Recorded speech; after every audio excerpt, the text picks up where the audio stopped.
What's up, everybody? It's Jeffrey Lyles welcoming you to another edition of Lyles Figure Files. So much stuff dropped. I mean, I just don't even know where to go. I was thinking I could do a separate one on all these lines I was interested in. I was like, I give up.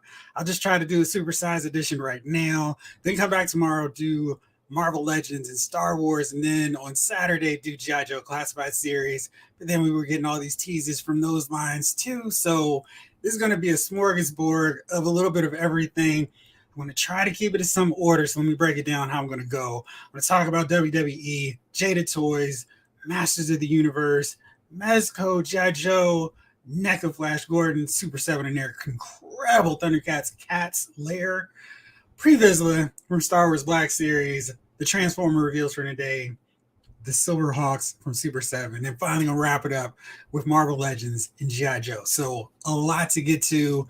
What's up, everybody? Glad to see you here again. Hope you're enjoying your Thursday. Let's see who's in here chilling with me. Kidred, what's going on? 80s kid from the 90s. Let's see. Nolan, what's up? How are you, my friend? Blake. Yeah, absolutely. Mason, what's going on? Afton Child. All right, let's get into it. So I don't even know how I'm going to get all this stuff done and make it happen, but we'll see. We'll make it work. What's up, Ryan? So let's go into it. So Kendrick wants to know, is Hulk Hogan a hot seller for wrestling toys? Yes. My not so biased opinion, he's the guy that most people think of when they think of wrestling. If they have any gray in their hair, he's that guy. You're in the 90s, it's probably Hulk Hogan and Stone Cold or The Rock, but Hogan was around for the two biggest boom periods of wrestling, and as such, he's the biggest guy, and especially because they can mix up his looks. Stone Cold, you can only do so many versions of a bald dude that wears black tights and short black boots with every line, so he's kind of gets boring as a figure to do. Ditto for The Rock. They can change up the accent colors, but it's just not enough to make him, each version of him, special. Whereas the Hulk Hogan figure, you can go with different earlier versions of him throughout the years before he even came to the WWF. There's so much they can do. Then there's all the various iterations of his color combinations before he settled on the yellow and red in WWE or WWF. I like making the distinction because they're two totally different promotions and or time periods. And then the WCW time period, then he goes back to WWE. So there's just so much in terms of different looks they can get for him that's why they keep cranking him out. Much like Macho Man Randy Savage, who it appears Mattel no longer has in their license. So, also it's a Flash Gordon movie. Any good? Good gosh, yes. I mean, I almost want to tell you to stop watching this podcast and watch the movie. It's one of my favorite, I don't call movies of like guilty pleasures, but it's an amazing movie. It is a snapshot of 80s glory. It's got Queen doing the soundtrack. I mean, it's just awesome. And, you know, don't take it seriously. Don't go, well, these flying guys look, you know, just have fun. You'll enjoy it. I mean, this movie has James Bond chilling in it too. Like, how can you go wrong with that movie? All right, so let's talk about, because I figure I'm going to do a whole breakdown on everything Mattel show with this WWE brand later on, maybe late tonight. I'll record it and pop it in here for everybody to see when they wake up and have their morning coffee. But let's take a look at my favorite reveals, my top 5. I want to limit it to 5 reveals from Mattel's WWE presentation. Since Kidred asked, my number one was, or one of my top 5 was this Hulk Hogan 3-pack, the evolution of Hulkamania, celebrating 40 years of Hulk Hogan. So this is exactly what I'm talking about. This version over on the left features Hogan back when he's still trying to figure out a color scheme. But I love this because it features him with his headband in his mouth. That's how he came down to the ring so often during the early 80s, like from 84 through 87 through 88. I mean, he just rocked that. That was his little part of his war gear. When he was coming down to the ring, this is a nice alternate head sculpt. You know, there's only so many ways you can do crazy bug-eyed Hogan, but this is a really cool version. Nice variant. There's no separate head sculpt, so this is the one that comes with the 80s version, but this is really cool, and I really love the way that looks. The NWO Hollywood Hogan is from his Starrcade 97 match where he just decided, I'm not going to lay down for Sting, brother. And anyway, the outfit looks really good. I love that t-shirt design. And I think they could have made him a little tanner still, but This one, at least to the far left, has Hogan's appropriately red, brown, hot dog tan. The rest of them are missing that, but I'll give him a break on it because the rest of them look cool too. And then we got the Hulk still rules from when he came back, and somehow everyone in the WWE forgot Hogan was their biggest star. He just takes the promotion by storm, wins the world title again, beats Triple H. It's just a crazy phenomenon. It didn't last forever, but it was still cool to see him make one last hurrah, big run atop the WWE. That's a really great set. So they really did a good job with it. Price tag isn't too crazy, too ridiculous, but I think it captures their biggest star, in my mind, really, really well. Then next up, the guy that we saw in the WWE Superstars line, Captain Lou Albano, comes to Legend Series 22. I love this head sculpt. It just captures Lou and all his crazy belligerence, and even as a face manager, he just looks great. He's got that rubber band hanging from his cheek, and that's just part of his look. And then the rubber band tying together his beard, this is cool. And he also has that Superstars gold album. This looks to be a little bit more in scale, like the one that Roddy Piper crashed over his head and turned Lou face, and he's hanging out with Cyndi Lauper. Doesn't come with much else. And I thought it was interesting because the Superstars version actually had a cloth shirt. This one looks plastic, so I'm interested if this may be a case where I decide to get that Superstars one so I can have a cloth shirt to go with my Captain Lou. Now I just need a Dynamite kit so I can complete my British Bulldogs, Matilda and Captain Lou. So then next up is a really cool 3-pack. It's the Maivia Legacy. So we have the High Chief Peter Maivia, and that is really cool. Finally get another member of that 70s roster back when the WWF was rolling. We get him in all his glory. We won't have to worry about him being recalled because he was legit Samoan, so no issues there. Comes with a lot of great accessories. I like to see that the details in his tattoos look really good as well. Then we get Rocky Johnson.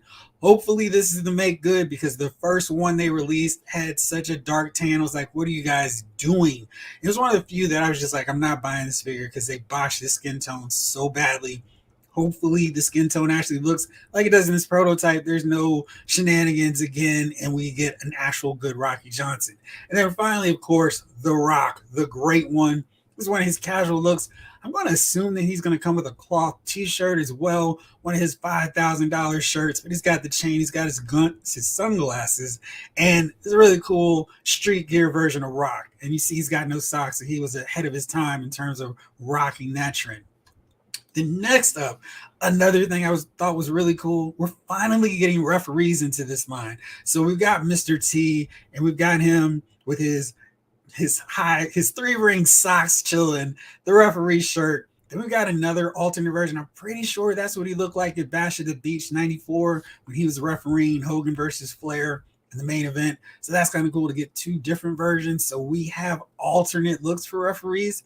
That's really cool. In this one, I think for the most part, you can just kind of paint the skin tone flesh around that, or paint the skin tone like a peach or whatever. Then you can have a different referee and just mash up some head sculpts. That's cool. Then we got Jimmy Cone here, and he's traditional classic modern era WWE ref. Comes with a lot of hand sculpts, 1, 2, and 3. That's really cool. And then of course we've got the slap on the mat to count the pin. Those are going to be so much fun in terms of figure photography, where you can just break down the whole deal like, no, it was 1, it was 2. That's going to be fun. And then we get the Build-A-Figure with the Monday Night Wars, Teddy Long. And I still want Manager of Doom and Mean Mark Callis, Teddy Long. But it's really cool to get him back in line and as a referee figure. And finally, my number one most excited thing, development for the WWF panel, WWE panel, was the Coliseum Collections Wave 4. It's Jim the Anvil Neidhart. It's Bret, the Hitman Hart, the Hart Foundation. And as hardcore a Hart Foundation fan I am, I don't know what these belts are, but I don't really care because they got the WWF tag titles, got their sunglasses. These look like totally different head sculpts here for Bret Hart, who seems to have all kinds of issues getting really good head sculpts. So I like this variety with him. Anvil's got some good head sculpts as well. A little bit slower, a little bit lower in terms of his haircut. So it's not that 90s version, which is cool. This is an actual 80s version of the one and only Anvil. So I'm very excited to get those. Let's see what everybody else is thinking on this end.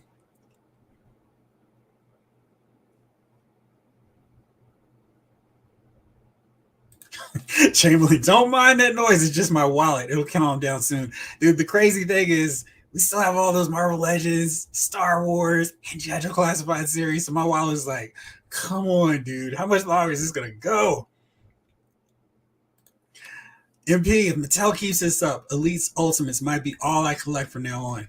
They did a really strong showing considering there's no Macho Man. You know, with the controversy, I didn't think we were going to see Steiner Brothers. Maybe they'll reveal them on WWE.com later on, or just wait till, hey, look, Steiner Brothers are here. But either way, that was good to see that we got a lot of new figures. Sultan, the first time in the line figure who no one was expecting. That was really cool. They even added Nicholas, who teamed up with Braun Strowman that WrestleMania in that really odd angle. They won the tag titles. I think it'll be great for a fan in the stands. So if I happen to get the rest of those figures, I got a cheap free figure, free audience member coming along too. Matthew, what's up? Got a chuckles from a friend today. When I say I got to pre-order it directly from Hasbro. Yes, that is going to be a weird thing. I was able to get a pre-order for the Walmart exclusive Bucky Barnes Captain America figure. So far, so good. They have not canceled my order yet. Me too. I'm hoping I don't get that email. Arn Anderson said most people think wrestling, they think Hogan 90% of the time. I think 70%, but still. I think Arn is right because, I mean, I was watching football just this past season and they're talking about wrestling and they're talking about Hogan. I'm like, dude, Hogan hadn't wrestled in like a decade, but you guys are still thinking Hogan when you think of wrestling, which is crazy. Maybe it's even been it's almost close to 2 decades at this point, but it's wild how people still think of Hogan when they think of wrestling. They don't think of Stone Cold to the same way, even though he was really popular, maybe even more popular than Hogan for a briefer period of time. But I think that Hulkamania 80 stint mixed alongside that WCW Monday Night Wars Hollywood Hogan puts him over the top. But it's weird that people don't talk about Stone Cold the same way they do Hogan even now. Jamelin, have they ever done Stunning Steve Austin? Yes. That was one of my absolute holy grail figures because one of my absolute favorite factions in wrestling is the Dangerous Alliance, and it took a very long time, but we're getting very close to getting them. And you know, they've done 2 versions of Stunning Steve. They've done one with the Hollywood Blondes, and they've also done the one that I really, really, really wanted, the one with the robe, the ponytail hair. So here he is. He's still there, and Target had him. If you caught him one time, he was a really good deal, really good price, but he's got the TV title. That's awesome. Now it should be black, but I'm not going to quibble because we got the old school 80s NWA title, so that's cool. But we got him, and he looks really great. I love that they actually incorporated his multicolored tights. That was really nice to see. And then the other one is more of a Hollywood Blondes era. And I think if you can see the back, it actually has Hollywood Blondes. We still don't have a matching Flying Brian to go with this, but there you go. So both versions of the iconic version of Stunning Steve we have in figure form. So we definitely have him. And he's not too expensive. So if you want him, I recommend you track him down sooner than later. Jacob, what's going on? Hey, I just asked Walmart and WWE Elite. Bad Bunny still in the works. It's just an inventory issue, and they may have it very soon. Which is surprising they didn't announce it. You're right. I'm trying to remember, did they show him last year or Access? Because I felt like we knew Bad Bunny was coming. Maybe they showed a render, and it is weird that they didn't show him, though. I'm with you. Nolan, my son would love that 3-pack, even though he's not a big Hulk fan. I really think they did a nice job incorporating the 3 biggest time periods of his career. And then they actually did a Hogan in Japan version too, which is such a wild figure that they're doing. This is kind of where you can say maybe they've run out of other options because they're going this far into Hogan's career. They're going with his New Japan, fighting Antonio Inoki and those cats over there. I mean, he's in back-to-back Legend series, but this is what he looks like. This one that's also coming, and they're going to cover every look of Hogan that you could possibly want. So you can see him. He's got the full Gaijin look going, and it's a really interesting, different look for him. So you're really going to be able to have every Hogan look you could possibly want in your collection by the time this is over. And it's funny because it seemed like we weren't going to get any more Hogan figures for a really long time, and now Mattel's like, get them all out the door. Blue Flock, I have a question, please, and actually go for it. The fact Captain Lou comes with that gold record that Piper's smashing with makes it a winner. I know, Robert, that's so cool. I love when they incorporate those little Easter eggs with the accessories where it's like to the average fan who doesn't know this, like, why does he come with a gold label or gold record? But it is so important because that's the moment where the evil Captain Lou finally becomes a face and starts managing George the Animal Steel, hangs out with Cyndi Lauper, hangs out with Hogan, his arch rival or one of his arch rivals, and manages Andre the Giant for a while, the Machines, the whole deal. So it's really cool. I felt like Captain Lou has become a very overdue character, so it's nice to see him. And another one they revealed that I'm very stoked about, Terry Bam Bam Gordy, which means everybody's Michael Hayes that they haven't bought are going to see a big surge in demand because now we finally get two of the three fabulous Freebirds. And four, I guess we're halfway through now because, I mean, you got to count Jimmy Jam, Jimmy Garvin, too. So that was really cool to see Terry Gordy is getting a figure finally, even though I thought Power Town may beat him to it. Huge. Captain Lou looks awesome. He does. I think they did a nice job with him. Blue Flock wants to know when the Red Sonja trailer is going to be released. I don't know. I'll try to track it down to talk about it on Movie Files on Wednesday. Roberts, well, I hadn't seen the Maya Villa Legacy like it. They did an awesome job with that set. And hopefully that price isn't too crazy. Nolan, dang. Hopefully that Rocky comes out looking like the render. I really hope so too, because that was one of my absolute biggest disappointments with this line, because it was like, dude, how do you botch the look of Rocky Johnson so bad, especially when, you know, they'd gone through those issues with Farouk where it was like, does anybody know what he actually looks like? Because this is not it at all. And this is what I'm talking about for anybody who didn't see that figure. This is what their Rocky Johnson looked like. I'm like, what in the world? Rocky Johnson doesn't even look like that, even the slightest. And somehow they were so confused. And let's just go here so y'all can see exactly what Rocky Johnson would look like. I mean, that don't look anything like that figure. And I just don't know how they butchered it and botched it that bad. But hopefully this version will come out like that. Mr. T, he was on everything in the 80s. Did you watch his TV show? That was funny too. Green Man, what's up? Man, so many announcements. So many. I was like, how to keep up with all this stuff. Oh yeah, that Heart Foundation set is great. Does anybody know the story with those extra belts? If so, let me know, because I'm really like, I've been watching their stuff from like Stampede and do not know where those belts are. I don't know where they came from. Nolan, the Anvil Brett, the Heart Foundation, love it. I kind of wish we got a Jimmy Hart in this Legends line. Let me pop that out real fast. And the figure's great. He's a Hulk Hogan one. And I was really hoping that Jimmy was going to be the guy that had the variant in that wave, because Jimmy Hart, man, is a rack of dudes. And it felt like if anybody should get a variant where it could match up his different guys, and it's a great looking figure. I mean, it is definitely one of those great airbrush outfits that Jimmy Hart would rock during the time he was a manager. But I feel like I would have preferred the Hart Foundation one, Honky Tonk Man when he was the Colonel. The Dream, I mean, not the Dream Team, Greg the Hammer Valentine. There's so many different looks. Natural Disasters, his Nasty Boys attire. So I really wish he had been given the chase, because that way it would have had just a few more versions that I could pair him with the different teams. Let's have Money Inc. I've got the Natural Disasters, the Nasty Boys, Heart Foundation. There's lots of people I could put him with on my show, and I wouldn't feel bad having multiple versions of the Colonel in my collection. Agreement, man, I have so many Bretts, but I need Jim.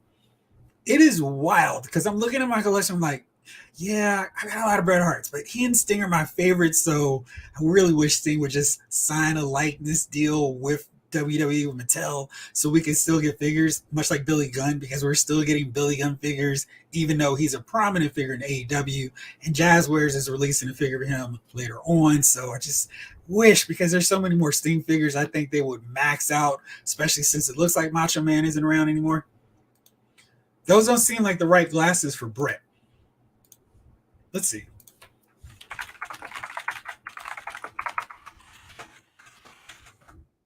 Should have just said glasses so I can see for sure. Let's see. He wore different glasses during the time period. Let's see. This is probably the best version of what he rocked during the time I think they're doing these glasses for him. So that's what they did. Let's see if I can find that really fast in all of my thousands and thousands of versions here. Oh, that was smart to do it there. Yep. That was smart. Okay. Now I'm going to get to the tab. We actually have the heart foundation. There we go. So I think those are the glasses. They seem like a match. He definitely wore different glasses during his years with the Heart Foundation. So I think with different Bret Harts, you can find a match for one that you want. Prefer more the silvery or pink shiny material. They definitely have different options from the various Bret Hart figures they've done so far. He did wear mirror glasses, so yeah. Lefty Two Lions, BK, thank you so much. Last night on the thread, on the chat, you had donated and helped me out so much, and I was like, oh shoot, it ended before I got a chance to thank you. So thank you so much for the support, brother. Always good to catch you on the live. Bro, my wallet can't take this abuse. Had a little drama to get Jada Toys Evil Ryu, but I got him. Nice. I'm like a full convert over to these Jada Toys Street Fighter figures because of 2 reveals that they showed, and I'm like, yes, now you got me. I'm all in, and yeah, no questions asked. Just tell me where I need to go to pick up these figures. Jamelin, I try not to get deep into wrestling figures, but those 80s and 90s classics hit me in the right spot. Part of me wants them all. I feel like you can kind of maneuver and get them at a pretty decent price. Now, if you get to Target when they have Ultimates, when they're really clearancing them out for $16, you're really winning. But even the Legends line, when they do these clearance sales, they tend to have some of the older waves still on the pegs. So they had, which one is right now? It's 18. They had 17 still on the peg, so you get a Ken Shamrock, you get a AJ Styles, Shawn Michaels, Dingo Warrior for half off too. So if you do want to dip into it, it may not be as expensive as you think, and there's still a ton of great figures you can get without spending a lot of money. And they're re-releasing some other ones too, so definitely an opportunity to get some of the ones you might have missed. The Looster, what's going on? There will only be a few WWE figures I'll get the reveal. Probably just that Core Jade, who did look good, Roxanne Perez, and that Ultimate Heart Foundation set. What did you think of the Ultimate Edition Roddy Piper WCW one that I felt has been so missing from a collection for so long? He finally got added into it, and we finally get him to go against Hollywood Hogan, fight Macho Man. So that's cool. And even what's his face? Ric Flair, the Horseman. Green Man. Hogan is like the Michael Jordan of wrestling.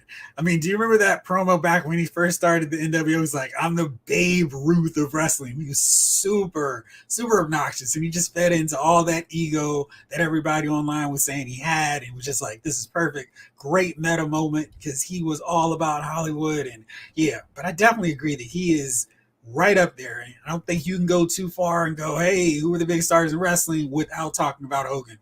Watching 87, I'm seeing all like WrestleMania 3 just ended where I'm at, and it's just like you can tell the whole game has changed for the WWF.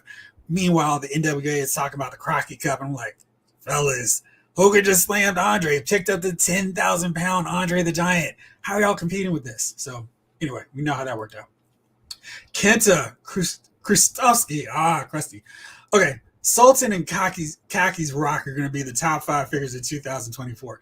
I really like Sultan. I think that is a really, really surprising deep cut. And I wonder if we'll get a suited Bob Backlund to be his manager too. That'd be kind of fun.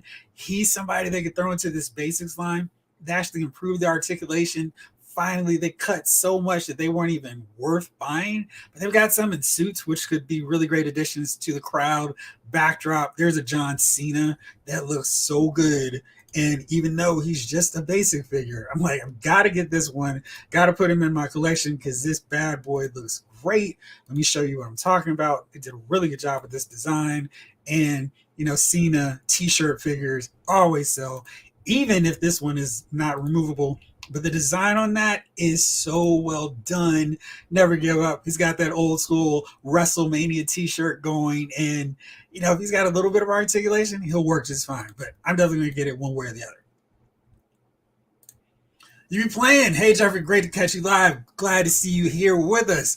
I'm super looking forward to that new classified Techno Viper. Wonder what it comes with to complement the Hiss. Oh, yeah, we're going to talk about that for sure. General JM, what's going on? Oh, I love the albino. Gonna put him with the wild Samoans. That's a great choice too.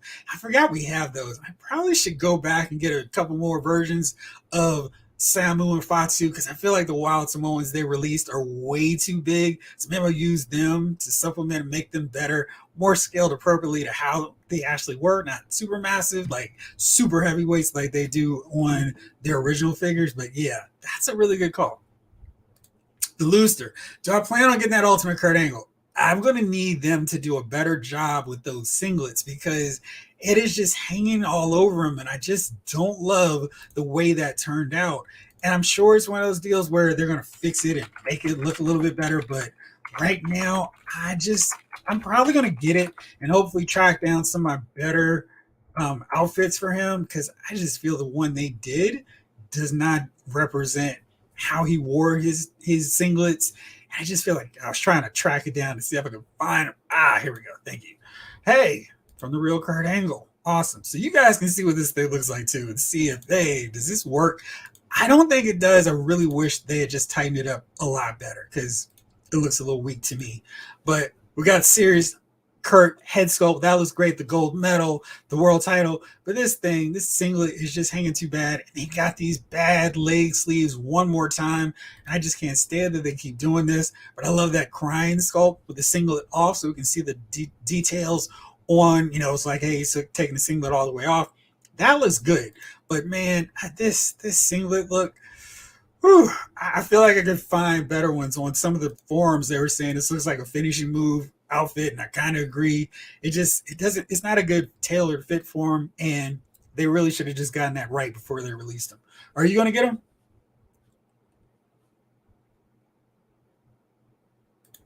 Roberts, Hogan Japan might make it to my collection. I know it's a really interesting look, so I think they're going to do the thing for it.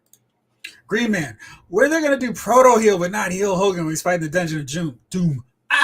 It's not hot.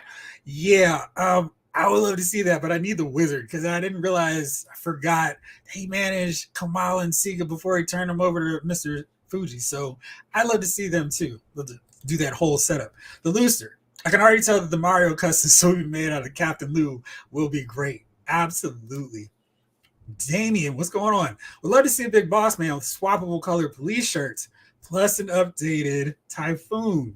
They did do that actually, and they did a version of him, the boss.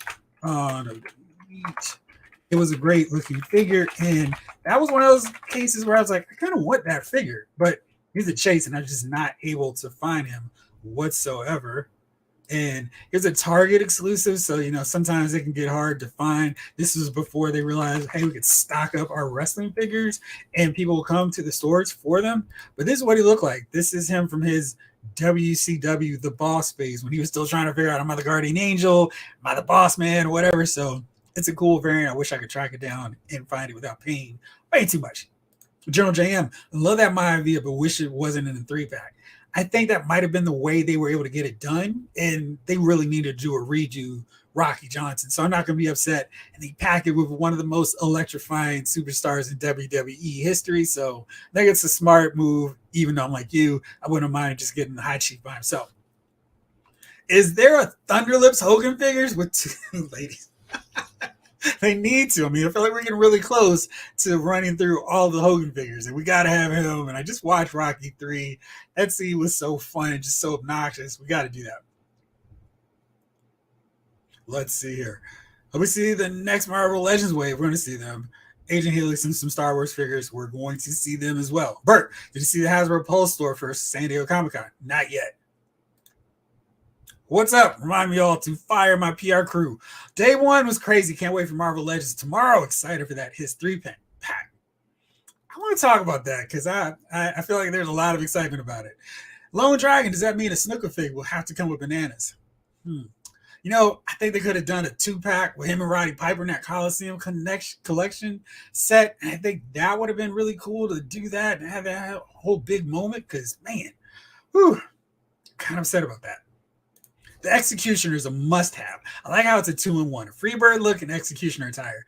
Yeah, I don't care about the Executioner. I was like, oh, that's too bad, but I am so excited. And I love when they do these 2-in-1 sets because you can choose the one you want for your collection. And I may end up just using the hood for like a random big body that I just happen to have in my spare parts bin, and I can just put the mask and the tights over them, and then have my Executioner, have my Terry Gordy hanging with Michael P.S. Hayes, giving evil eyes to Kevin and Carrie Von Erich on my shelf.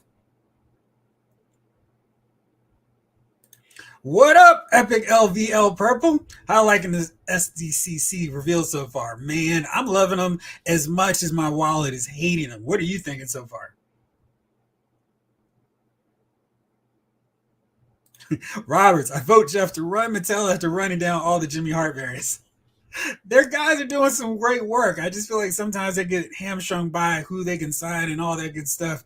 But I really think they do miss a few opportunities to make figures that more people will be excited about. Ravenous collecting. Did you see the new legends in NECA TMNT? I don't collect the NECA TMNT figures, but they look really, really good.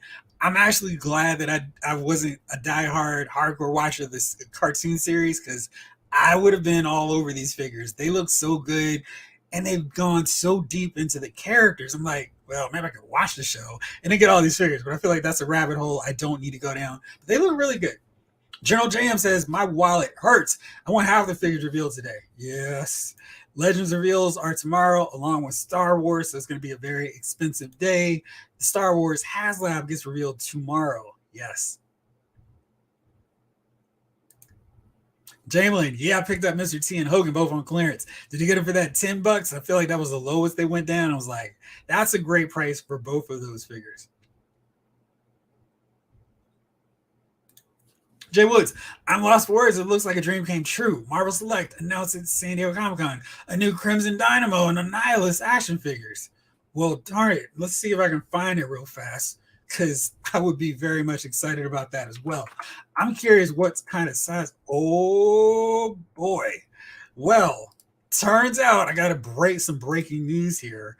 And yeah, looks like my boy Todd McFarlane is coming from a wallet in more ways than one, because it looks like now he's decided to pick up the ball from where those jokers at Hasbro totally dropped it with their starting lineup.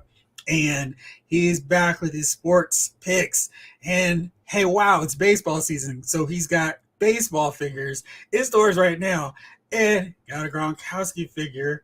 But it looks like these are older ones. But let me go back to this news, because Todd is showing off the one and only, the greatest Jerry Rice back in the line.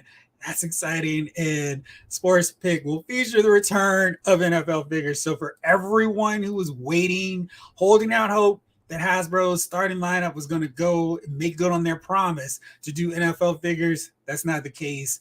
McFarlane's got them back, which is probably for the better, because they'll actually do all those details on the sculpts, on the skin tones, like they were supposed to, and actually do it right. So I'm looking forward to that. Hopefully he's figured out a way to make them stand stronger and not tip and lean over. But that is really exciting news, and so glad to hear that.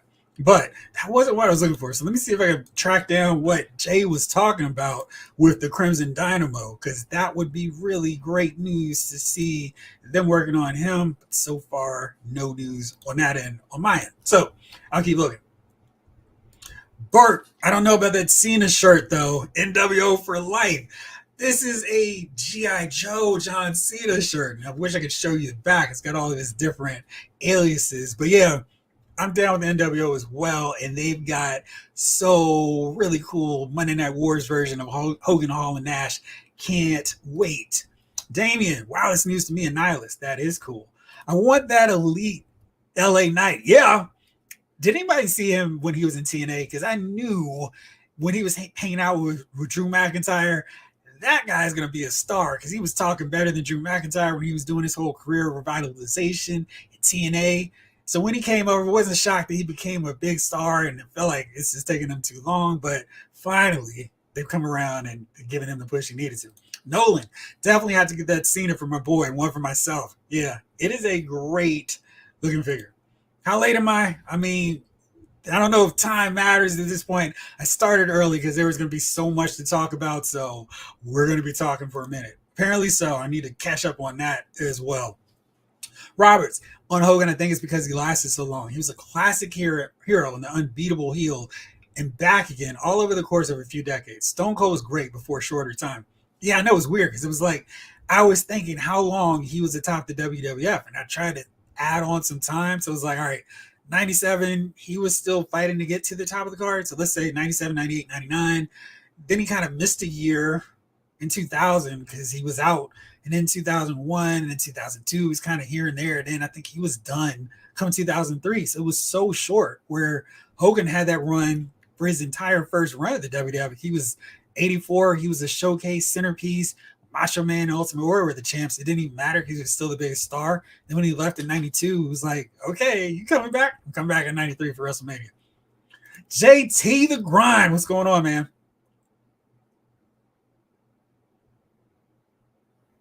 Robert, I've got some issues with Angle, but I'll get it. I feel like I could fix it with a better, yeah. I think I can find a better singlet that will actually work for him.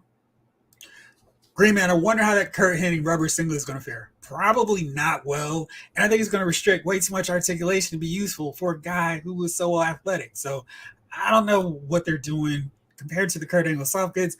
I think they would just be better suited making a snugger singlet. I mean, I like the idea of being able to pull the straps down and all that good stuff, but they need to implement it better. And I don't think they did at all. They need a Shockmaster figure. Bert, I'm going to shock your world here. They actually did do a Shockmaster figure. And he was I want to say he was a San Diego Comic-Con exclusive, but they actually did do a Shockmaster figure. And it was a San Diego Comic-Con exclusive figure. I thought it was. Yeah, they actually did this guy. This was a while ago. So 2016. But yeah, they had the Stormtrooper-esque helmet. They did as close a likeness to it as possible. And the packaging is really great. I was trying to see if I could find that for you too. But he actually is positioned so he's falling out of the falling through the stage setup and all that good stuff. Sorry, I can't get that any bigger. But yeah, it was really crazy. They did that. They did him right around the time they did a Tugboat and a Typhoon. Typhoon is being re-released in the Greatest Hits Legends line. So if you missed him and Natural Disaster Earthquake, you can get another crack at him. Terry Funk, Ultimate Warrior 1991, Royal Rumble Edition, British Bulldog, and Bruno Sammartino in green tights. That Boss Man was great. One of the first I bought getting back to, yeah. I like that Boss Man. One of the first when I got back in wrestling figures. Jack Pacific did make a Thunder Lips. That's right. And they did a 2-pack with Sylvester Stallone, right? Bert, the Undisputed Era is crazy expensive. Yeah, that set was definitely one of those where it's like, oh man, I have missed it. General JM, I got a Jimmy Snuka Elite for $20 out of package with a cloth jacket. It's a good figure for a guy we probably won't ever get again. That is a really good deal. And I feel like now we've got better body parts. And with Samu and Fatu, we've got barefoot molds in his skin tone. So you could almost make it easy custom using some of these other parts from other figures. But now we can cobble that together, even though we're not going to get an official one from Mattel. The GOAT. Yes. Oh, Ryan bringing the shade. Is Todd going to charge $90 worth of NFTs for the sports figures? Probably not. That's what killed that line. Nolan, General Jam, yeah, nice score. Yeah, unfortunately, I can't see them re-releasing another Snuka figure, at least anytime soon. I mean, if we're going to talk, I mean, there's so many shady stuff going on with these guys. I don't think of them as the characters they are in real life. The people they are in real life are just the characters they do on TV, because it's a real rabbit hole when you start learning about the backstory of these guys. Epic LVL Purple, I'm going to need that Jerry statue ASAP. Bang, bang, Niner Gang. Absolutely. Eli Drake in TNA, yes. Lone Dragon, nice. It just revealed Orko the white figure. I mean, good grief. There's so much stuff dropping. Can't even keep up with all this stuff. Mikey Rowe, I know Hasbro Marvel Legends panel better show an X Factor Wolfsbane figure in her blue and gold uniform. I want to complete the main scene. You know they're gonna release her in some alternate outfit that no one's asked for except for like 5 people, and it's like yay, and everybody else is like, come on Hasbro, what are you doing? Tom Finn, I rarely buy Mattel WWE figures, but that Heart Foundation set is a must. It's really nicely done. Wallet, die. Yeah, that's from later on in the show, but that's exactly what I was going for with that one. Mattel changed the tiers to the Jurassic Park gate just in time for Comic-Con. Smart thing to do. I'm thinking it was a little interesting. I feel like maybe Hasbro could have left the Dragonfly, even though it got all of the funding windows, the funding tiers knocked off. That was a little weird that they ended it right before Comic-Con. I guess that's to get all that momentum for the Ghost HasLab. We'll see tomorrow. General Jam, we're getting a lot of 70s and 80s managers. We only need Slick. Yes. The genius, Frenchie Martin and Mr. Fuji, and I'll be happy. Frenchie Martin. Wow, that is a deep cut. And I definitely want Mr. Fuji. I don't know what is taking so long for him. But yeah. So let's see here. Check out some of these thousands of windows I've now set up so I can go on to the next part. All right. So Jada Toys. I told you guys I've decided I'm all in with this line, and that's because of these reveals. They just showed Cammy in her full old school classic outfit. There's no, hey, we got to change it to make it more PC. It's Cammy in all her glory. We got M. Bison now. He's hanging out with Chun-Li here. Got Del Sim. We've got Guile, got Fei Long, and finally DJ. And DJ is a character I have been waiting for in figure form since Soda Toys didn't release him. They didn't do him. I guess they didn't do him. He was the only one from that second wave of World Warriors that they didn't crank out. I was so blown, so upset about that. But finally, we get him in figure form. And I just cannot wait to get this guy. I'm just like, Alpha Proto is right there with me. Yes, first time getting a 112. DJ, all right. So, I mean, like, I'm so excited to get this guy. And with Fei Long, with Cammy, I just need T-Hawk to have that crew completed. And they're so smart. They're not doing all the figures that Storm Collectibles has done. Because I'm like, I love my Storm Collectibles figures. But now you're hitting on ones they haven't done. Sign me all the way up. Saw pictures of a 6-inch X-Men 97. Yep, going to talk about that soon too. What should you collect? 6-inch line. I mean, I don't need any more 4-inch figures. I got to keep the shelf to a certain consistency. And then when I go to a smaller scale, then I've got to put them in a separate place. Maybe I can fudge these X-Men 97 figures. I've waited 20 years for that, dude. I feel like it might have been that long because it's like, come on. And DJ's such a great character. And I'm hoping that they start dabbling into some repaints because I like the orange, but I mean, I feel like everybody had their color for their World Warriors. Like I'd take Fei Long in a little bit of blue and DJ in green or blue. It's just like, let's do it. JQ, Jada Toys is killing it with Street Fighter. I got Ryu and Fei Long. They're near perfect. I love that Jada's already using different body molds. Agreed. It's no, hey, let's fudge and make Bison and Dawson the same size. Fei Long, Ryu, and Bison are all different. That is so great. Nolan, these Street Fighter figures look fantastic. They do. And, it's just like, wow, you guys actually get it. And this is the rest of another look at DJ Maximum. That head sculpt is so DJ. Very curious what that other one looks like. But Ken is hanging here too. It's like, this is a line for $25. Really great price. Mikey, or Mickey. Let me know which one it is, please, because I feel like I could be butchering it every other time. Do the Soda Street Fighters figures size up the same as the new line of Street Fighters? I think they were in the 6-inch scale, so they should probably fit. I don't have any of them yet, but I will very soon. Did you get the Evil Ryu? I know they were taking orders to ship in October. No, but I never really liked Evil Ryu. I like having my Ryu in a darker blue, but I was never really a fan of Evil Ryu. They need to re-release the show mask figures and vehicles. Yeah, I don't even care who does the license, but I need to see mask figures. They would be great. I want Jada to get Mortal Kombat. That was always my game. Well, it feels like they're one of those where they're getting like licenses that other companies still have. So maybe Mortal Kombat is in the works too. I know McFarlane's doing them. Storm Collectibles. So it's not like it's exclusive to any one retailer or one licensor. So maybe Jada Toys can get it. I feel like they have started to carve enough of a niche that other companies, other brands are like, yeah, we could take out doing our figures. Maybe Tekken, because I feel like they've been really underserved by Storm Collectibles, and just by the output of Street Fighter figures already, we would have so many Tekken fighters in that mix as well. I need that DJ. I hope they make his punching and kicking effects and give him his little yeah. Yeah, they were so to scale and SH figure arts. Nice. That Dhalsim comes with extended arms with Benny wire. I didn't even know that, and that makes it even better. So yeah, I'm so excited about those guys, and I will definitely be all up in that line and ready to go. And you guys have talked about this, so I've been begging Jada to do Tekken. The Tekken figures are so cool. I still need to get that Storm Collectibles Paul Phoenix, but they're great characters, and I would take all of them from Tekken Tag Tournament and everything since then. But yeah, I would love to see somebody really commit to that line. Mikey, thank you. Gotcha. I'll make sure not to botch it anymore. Thank you. Jay Winter, give me Eddie Goro, and I'll be happy, man. That was my man in that game. Yeah, I would definitely do that. McFarlane lost Mortal Kombat earlier this year. Not sure what happened. Thank you, Robert. Well, maybe this is opening the door for Data. Of course, they probably would have shown them off if they had them here.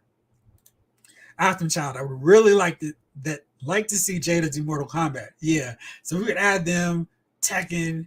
I feel like they'd actually crank out figures faster than Storm Collectibles. I'd like to see King of Fighters in that mix too. Yes, sir. Isn't Bandai USA making 6-inch Tekken figures? I don't know. I don't know if I've heard that. I have to check into it. How far are they along if they have?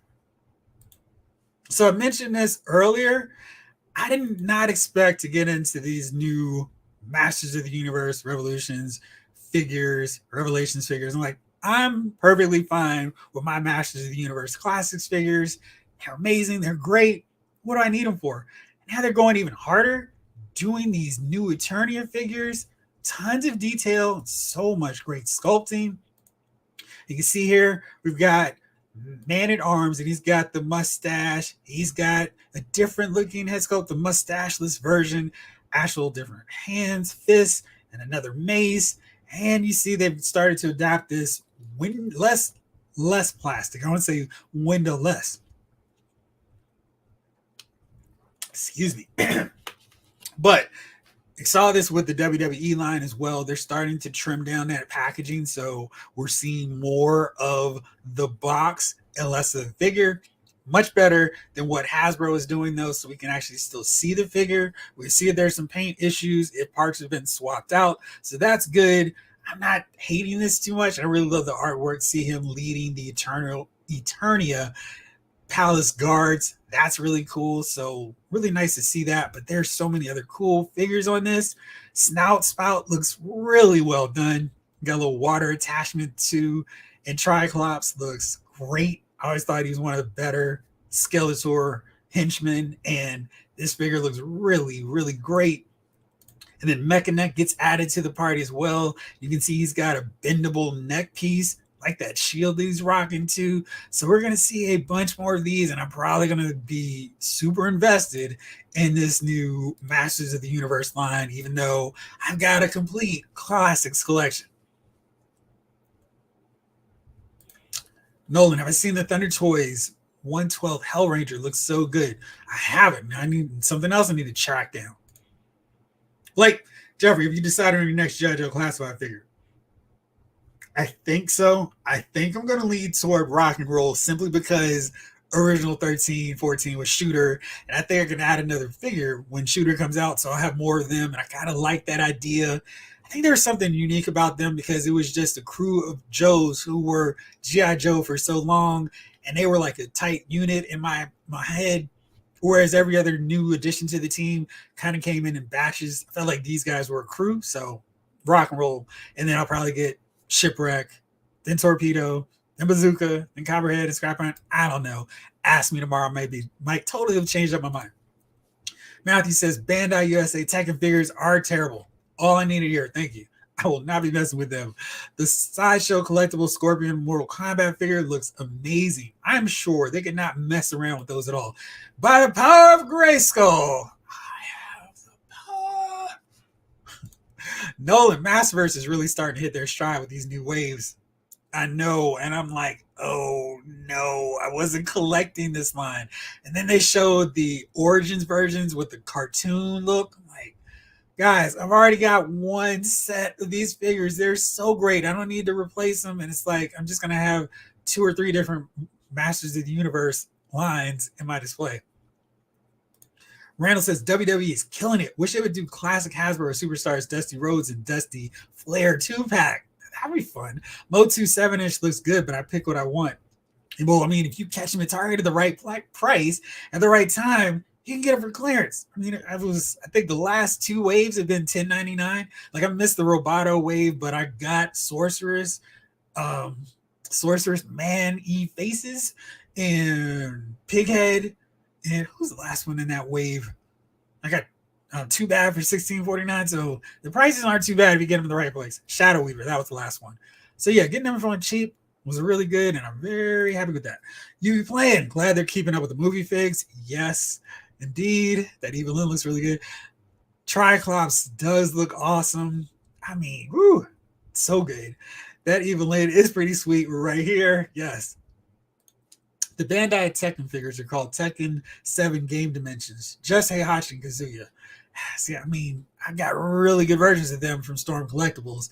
I need so many more to get me sucked into a line. Just like what Jada Toys did with their Street Fighter line. I need to see like 2 or 3 waves, and it's like, okay, you guys are serious. I'm here. I'm about it. As Conan would say, Bowdy, Roddy. Roberts Infinite Realm says, any clue about the Motu animated line? Might be origin scale, but hard to say. They are. So that was, I just mentioned that, and love that. I'll talk about something you guys are asking in the comments right after I say it. So it's awesome. Yeah, I think I'm going to dip into those too. And I'm like, guys, 2 more Mortal Kombat Masters of the Universe waves. So it looks like I'm going on that route too, because they showed off He-Man, Man-at-Arms, Teela. Let me pull that up real fast since we're talking about it. They look really good. Let's see if the site that I always go to come convention time, because they take the best photos and are just always knocking this stuff out. Have so many great photos. Toy Arc has them in place all set for us. So let's see. I think they did. Let's see. Track them down.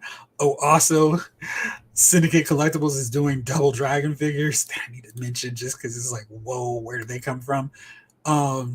And I'm probably going to get them so long as they are in just a remotely decent scale. Wow, so much stuff is dropped. It's taking me way longer than I expected to pull. Here we go. And so let me pull these up for you, Robert. They look really good. There's Skeletor, and he looks really, really, really good. And this is going to be the start of a whole nother. Yeah, so it's Skeletor, Man-at-Arms, Teela, Mechanic, Cyclops, and Moss Man. Let me see if I can find that wide shot so you can see all of them at once. Here's Teela, Man-at-Arms. Really got that classic cartoon look. Teela looks great. Man-at-Arms does as well. Very cool. Then we see Trapjaw, classic cartoon look as well.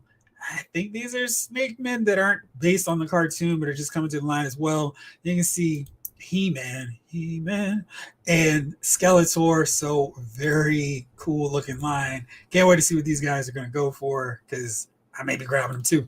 Bert, Jeff Woods, San Diego Comic-Con exclusives. Do you want Chuckles? For sure.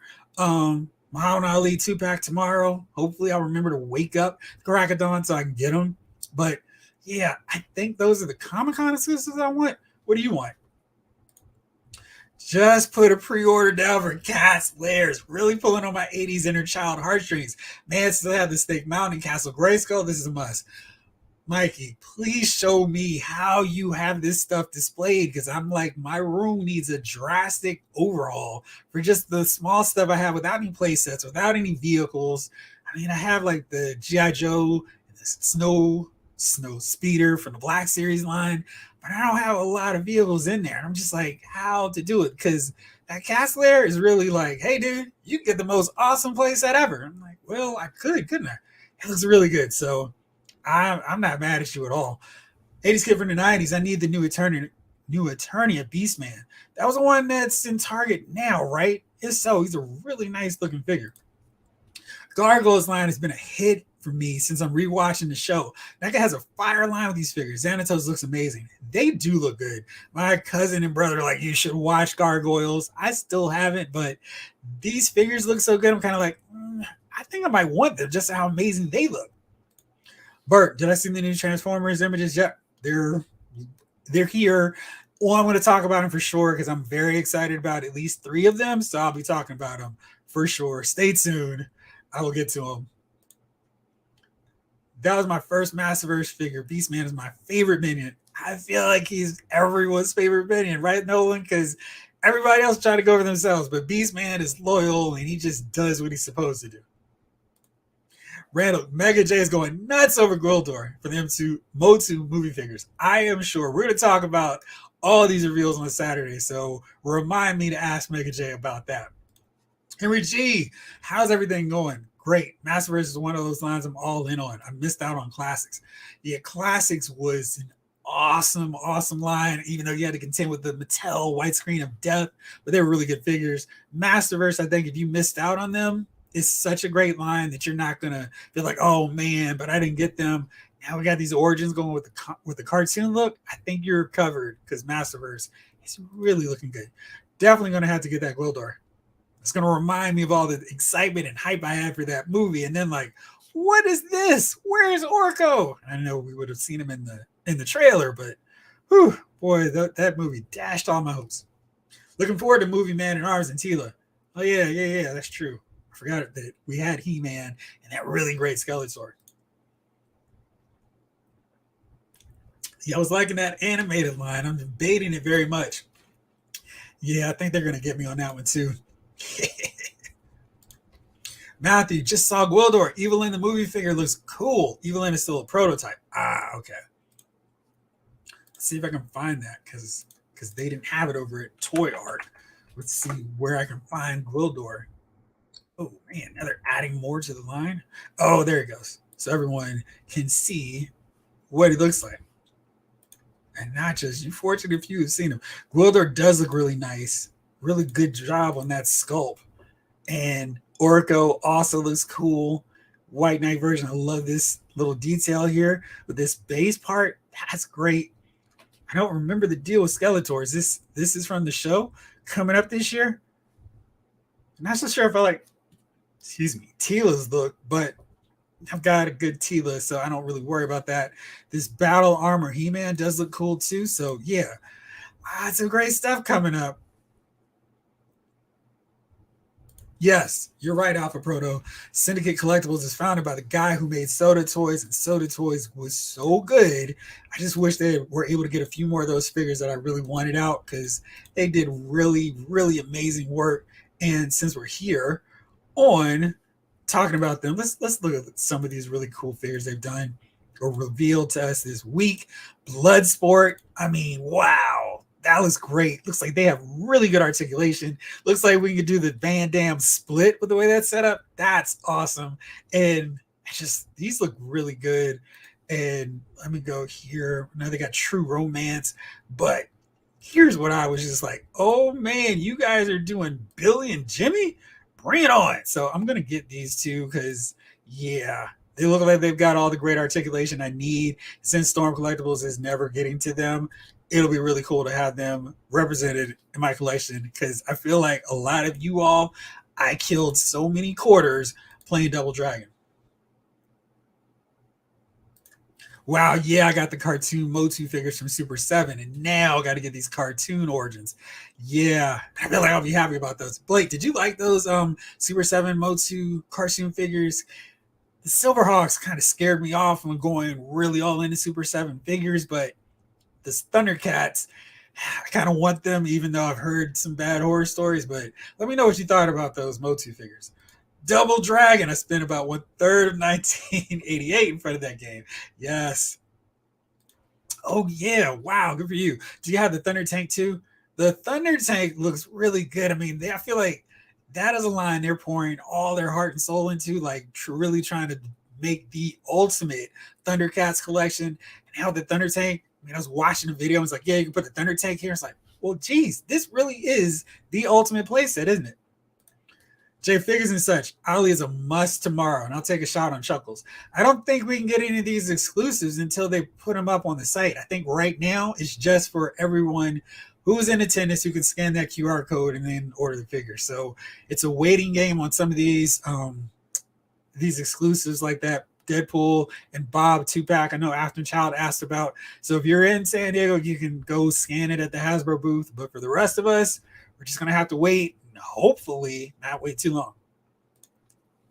80s could have had a McDonald's Beastman figure from the 2000 cartoon. The 2000 cartoon is a line that I'm really, really upset with myself for trading and selling off so I can have more space for my classics collection. And it never really dawned on me that I could actually keep all the lines and just make more space and create more shells. It was either like, okay, I've got a new line, so I've got to get rid of the old one. But I really wish I'd held on to that because I love those 2000 designs and really love that cartoon. That was one of the better ones they did after the classic era was over. But yeah, I really regret getting rid of those. That Beastman is great. Got him on sale and didn't realize it was a deluxe. It is a really awesome figure. And, you know, I definitely saw that he was a deluxe because I was going to Target constantly when they had all the other ones like King Grayskull, Hordak, She-Ra for $8.99 when they were selling them on super clearance. I was taking Beastman over there too, had them all stacked up in my arm. He was still coming in at $32.99. It's like, geez. But Target does have them right now for $16.49. So if your stores still have them in stock, go get him. He's well worth that price, especially for such a great deluxe figure. Definitely going for Ali, then try for Motherboard. Yeah, I forgot about Motherboard. I was like, I don't care about Motherboard. Then I was hanging out with Brick Something and Mega J, and they were showing off the video. I was like, oh man, I kind of do like that Motherboard. The wings look really awesome. And the fact that they come out on their own, whew. Roberts, I really want Ali. He needs to beat up my Superman and sting like a bee. Oh, Ike, you got the Thunder Tank as well. That is awesome. I did get all the Motu classics that Super 7 did. What you think of them, Henry? Too bad. Netflix canceled the movie. There was no way they were going to get that movie because they weren't going to do it right. I mean, the best chance we got for them is just the cartoon that we have right now. I wonder if Orko's energy shield will work with a Magneto figure. That's a great question. Magneto needs that. He does. And we haven't gotten that from them. You know, the X-Men 97 figures, which we'll take a look at later, there's no accessories with them. There's no accessories with anybody except for fists. Like, come on. But yeah, I really wish they had come up with some better energy effects. Magneto's a character. They could probably do a deluxe figure on with multiple head sculpts, maybe like a better one for that Age of Apocalypse. And I would happily buy him just because he would benefit from different accessories. And for whatever reason, they just haven't done it. Jimmo Gorillo. Yeah, wow, I'm getting these. Hope they don't have a high. What is MSRP? Retail price? Yeah. I'm looking forward to seeing what they are because if they're not ridiculous, I'm all over them. Mikey, exactly. I'm hoping they make an awesome Crystal Castle for She-Ra. Do you think Mattel will make it? Maybe, probably in the Origins line. I feel like that's a possibility for that. Maybe in that scale, maybe not in the whole Revolutions scale. I also hope Mattel would make more Princess of Power figures. I want Bo. Same. Bo was great. And I was proud and happy to say I was watching She-Ra every week. I thought the Evil Horde were great villains and She-Ra and her crew were cool. And I thought Bo was really cool too. Nolan, what? Bloodsport figures? Definitely must get. Right. Omega 579. I used one credit Double Dragon just doing an elbow move. You were an amazing Double Dragon fighter, my friend, because I was getting beat down. So I grabbed the chain and started whipping fools down, especially the Bobo. William, what's going on? Saw the X-Men 97 wave. Didn't see any cell shading on them. I don't think they do. I think they're just straight up cartoon looks in Marvel Legends form without any of that goofy cell shading. Billionaire feels like the 80s with all the cool toy lines out. Now we just need all the cool cartoons back. I mean, if only there was a network where we could see them. Teenage Zealot. When will it be online, San Diego Comic-Con? Which one? Let me know. You be playing. Hopefully they do Chuckles for PulseCon, if not before. I think we're gonna see him just later, like maybe next week after all the excitement, the fuss has died down. Maybe at the classified series panel on Saturday they reveal how the rest of us can get them. But I'm sure PulseCon will be the way we get them too. J figures and such. I love the Thundercats. They could be better. I'm a huge fan. Double jointed knees and elbows, lacking them is only flaw. Thank you. Okay, because that was my Silverhawks. I got 4 of them now. I like them, but I wish they could just like the double jointed elbows, like you said, and the knees. I feel like maybe the torso joint could be a little bit better too, because it's like they're so close to what I really want, but they're holding me back because I feel like the articulation feels like it's dated back from 2000. Chuckles is a member of Beachhead's Raw Hides.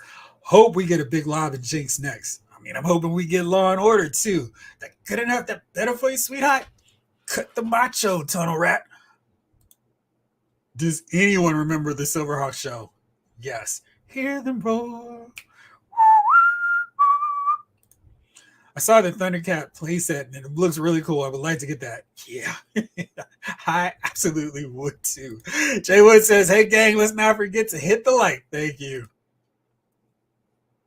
Vintage wrestling figures. What's going on? First time getting to check out one of your live streams, but I've been following your videos for a while and love your content. Thank you so much. I really appreciate that.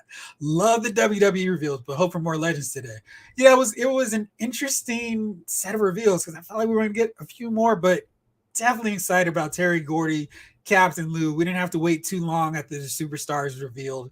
I was really happy about that because, I mean, you see with Star Wars, it was like, here's a Star Killer for the Vintage Collection. It's like, we'll wait years to get that in the Black Series. But yeah, so I'm glad to see them in the Sultan. I guess we can count him a legend now. I mean, he was 90, so I suppose so.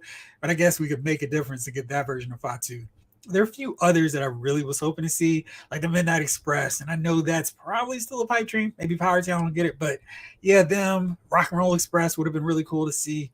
I feel like they've done a pretty decent job. I really want Mattel to do a better version of Barry Windham. He is one of my top 10, top 5 requests now because the one we got, I don't know why they chose that look for him. Fire drops galore. Absolutely, Ski Raider. So much good stuff. Had to get Mafex mags, but we'll get the new ML mags. Hasbro's quality is getting better. Yeah, I think this X-Men 97 Magneto might be their best version of him. So and we should do another best version of a figure because I think this one could be the one for Marvel Legends fans. Yes, I mean, they weren't really revealed. They were kind of leaked out and, one person took some photos. Let me just go to them now because we've been talking about them for a minute. I just have to find that tab. Let's see here. Yes. Okay. Here we go. Toying Around posted them on Facebook. So hopefully I don't get the Facebook pop-ups. Please join us on Facebook. So Gambit looks really good. And he's got the high hair better than the other versions of Gambit we've gotten so far. Now I'm kind of kicking myself for getting the retro version in addition to that original one, because this looks to be the best version of Gambit with all that great hair flowing. And there's Rogue. Can't see her quite as well, but it looks like she's just using that old mold. I can't tell. Let's see if I can make this image any bigger to see if she's rocking a leather jacket. It looks like she does from the 97 design, but it's certainly not brown like the old one. Definitely has a different head sculpt, and her hair is kind of flying around a little bit more. I don't know if we've still got the definitive Rogue head sculpt from this, but she looks pretty good. And that was Jesse showing off the figures. I thought we had a better version of Magneto. There we go. So here's what Magneto looks like.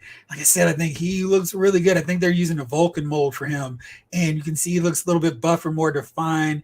His head doesn't look so weird hanging on that neck piece. The cape doesn't look good. I was about to say maybe it's cloth, but it's plastic still. But it doesn't look like it's getting in the way of him standing, which is good. They've got those boot slots lined up just right. Looks really good. And I'm curious to see how he turns out. Was there anybody else in that? Oh, yes, Storm. How could I forget about Aurora? So in this design in the cartoon, she's got a mohawk. Again, I don't quite understand how that works with this attire. I wish they'd done something a little bit different. But, of course, this is based on the cartoon that's coming to Disney+. So that's what she's got. She's got swappable hands. Looks like a right fist is the opposite, and the left gesturing hand. But she still looks way too slim to be Storm to me. And I don't think we saw Bishop, or Q for that matter. Then we got Wolverine, and this looks like a really good version of Wolverine too. And it looks like you can pull his mask down. Oh yeah, of course we can, because we've got the unmasked head right here. And it looks like a new head sculpt. So these look really good. Nice to see them protecting the environment. So yeah, I think that was it.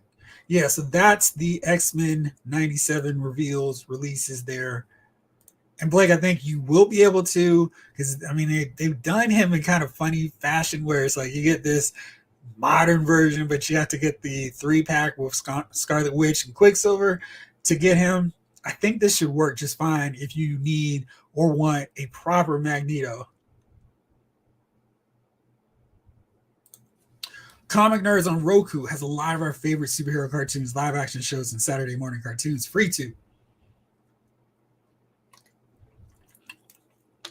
I'm not going to tell you that I made a 10-hour VHS tape. I don't even know I can play it anymore, of all my favorite cartoons. So I try to do it in the same way that I did back in the day when I was watching them. So I have my early 7 a.m., 7:30 shows. I have Robotech at the end because that was the last cartoon in my area. Then the afternoon with Tranzor Z, Bionic 6, then ultimately going to G.I. Joe, He-Man, and Transformers. So it's really fun watching it that way. Then, of course, the weekend ones and having GoBots in there. So, yeah, I still have a bunch of DVDs of all those classic shows, and I will watch them far too often probably than most of you all would. But that's my time period. I love watching them. Bert, Merman from Skeletor's game was my favorite. He was a close second for me. I like Triclops and Trapjaw. I always felt that they were a little bit too competent to just be under Skeletor's thumb all the time. So I imagine they were going off on side quests and just doing their own thing. 80s kid, good for me already having Retro Rogue and Gambit. I think this Gambit's going to be a little bit better than the Retro one because it certainly seems like the hair looks a little bit better. And as long as his hair, his 5 o'clock shadow is good, I think that could be the best version of Gambit from those very obscure photos we've seen. I was hoping for Bishop in X-Men 97 line. Roberts, I'm pretty sure we're going to see him. It's just a matter of I think this is from the Influencer Breakfast media panel that Hasbro did. And we're going to see them. The rest of us plebeians will see them later. They did show an 87 Bishop or 97 Bishop with short hair. Yeah, no, it didn't have that big flowing mullet anymore, but I like this hair sculpt a little bit better for him. Yo, happy accident. That snout spout, though. We still don't have Real Blast, do we? Now, those two are linked together because of the comic book, the Star comic back in the day. Alpha Proto. Yeah, love Double Dragon. That looks perfect. Still don't know anything about Mayflex Black Noir. I don't know when he's coming, but I will guarantee you when I find out, I'll let you know. Those X-Men look amazing. They do. I'm really curious to see what my boy Cyclops is going to look like because I don't think I even saw him in these reveals. So hopefully I won't have to wait too long for him. But yeah, I want to see him. Professor X, I know he's part of the team as well. I need the green jacket variant. Yes. Then there's wrestling pickers. Definitely agree with the tag teams you said. A Barry Windham from like 1987 and 93 would be great. I want, you're hitting on my two eras of Barry Windham I need. I want them to be separate, though. I need an 87 so he could fight the Horsemen and then team with them. Maybe that's one of those cases where they include a swappable hand that has the black gloves so they can do that, do his claw hold. I love heel Barry Windham. Include the U.S. titles while we're at it. But I also want a 92 short-haired one so he can fight the Dangerous Alliance in my War Games, the match that I really want to have in figure form all the way completed. We're getting a lot closer, but yeah, I need that. Say hello to Mama. Here's a postcard from Mama, big boys. It's chomping on Stone Cold's head. Afton Child, I'm really excited for it. I really like that Marvel Legends X-Men 97 Rogue and Gambit. Can't wait to get them. I think they're going to be really good figures. I'm hoping they don't charge some $27.99 price just because. Bert, I hope they remake the He-Man and Masters of the Universe movie. Oh, which one? The one with She-Ra? That one? TNA Zealot. I love a Jim Lee 97 Bobby Drake. Yeah, maybe this is the way we can get that. I need to let me check real fast. I want to see who's in this X-Men 97 roster because he is a character to me that's still badly in need of a better figure. All right, so the main figures confirmed are Storm, Cyclops, yay, Rogue, Gambit, Wolverine, Jubilee. Maybe we'll get a smaller Jubilee now. Jean Grey, Beast. Maybe here's a way we get a better Beast or a smaller, happier, smilier Beast. Nightcrawler, cool. Cable, cool. Bishop, Morph, Forge, and Sunspot. Sunspot's intriguing. Wonder what that would look like and how they would make that work. Mr. Sinister is also going to be on the show, so he's somebody else we could expect to see. Let me see here. If there's anybody else, Mr. Sinister, Wolverine, of course, mentioned them already. I'm just trying to see if there's anybody else like Iceman who desperately needs a better version. Okay, looks like they're also going to have Black King Sebastian Shaw and Emma Frost as a White Queen. So maybe Val Cooper and Callisto. So maybe they're actually all going to be in there. Callisto is going to be in there. Val Cooper. That's interesting because we still need versions of them too. Have I ever been to San Diego Comic-Con? No. And it might be a while before I get over there, but I wouldn't mind going when there wasn't all this hubbub about movies. It'd be really great to just talk to the comic book heads, talk to them about what they've got coming up. I really love that when they're here for Awesome Con, or the Baltimore Comic Con. Love that. I really got into taking pictures of cosplayers, but it's like I can just go to Instagram now, and it's not quite the same. But I really love that and getting good deals on trades. So I'm sure this would have been a really good year to go. Tom Finn, Rock and Roll Express, Koloffs, and Wahoo are among the front runners for Power Town Series 2, based on a podcast interview with Greg Gagne that I heard recently here on YouTube. Well, I will take them whichever way. And the Koloffs absolutely for sure would look good. They look even more massive and crazy. Now, does this include all three of the Koloffs? Because for me, I need more than just Ivan and Nikita. I need Crusher too, because he was thick and big while Nikita was super cut and defined. Jamie, do I think the X-Men 97 figures mean the end of the VHS line? Yeah, I thought they had basically phased that out anyway because they moved on to Spider-Man. They said they're on hiatus, but I kind of feel like they're just going to hit the same characters we would have seen. Now, granted, their designs are going to look a little bit different, but for the most part, I think we're just going to see that translate over to this 97 line. I hope that Wolverine is the correct scale. Now, Wolverine is definitely a character. I feel like they've done a great job keeping him scaled properly. Let's see here for my very elaborate, very scientific way of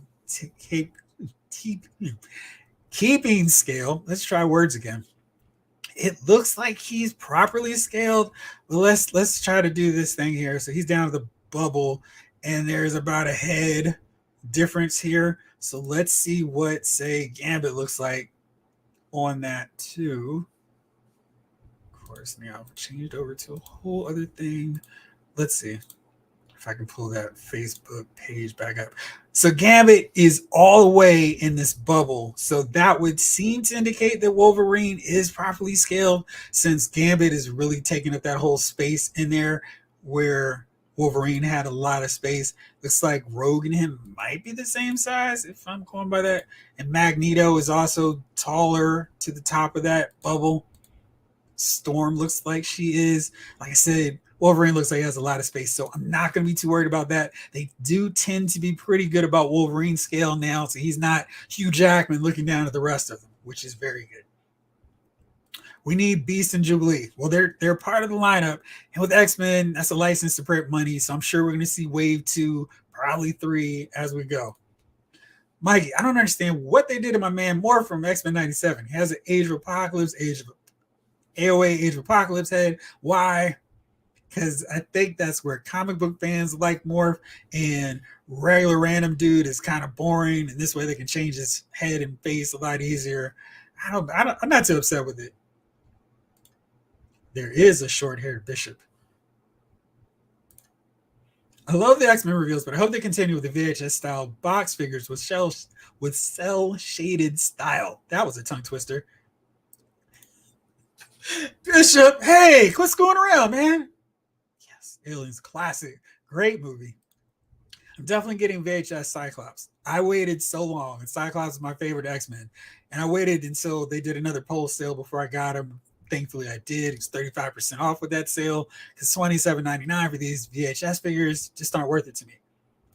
TNA Zealot, human form Iceman with a blue and black suit from X-Men cartoon and Jim Lee Marvel Comics. See, I'm more partial to seeing Bobby Drake in his X Factor attire just because I love those X all over the body and all that good stuff. Ski Raider says they're delaying to push X-Men Animated Legends more easily when the show drops. Also, after Deadpool 3 is out, much more demand for figures. Then seems like their strategy. Maybe we'll see.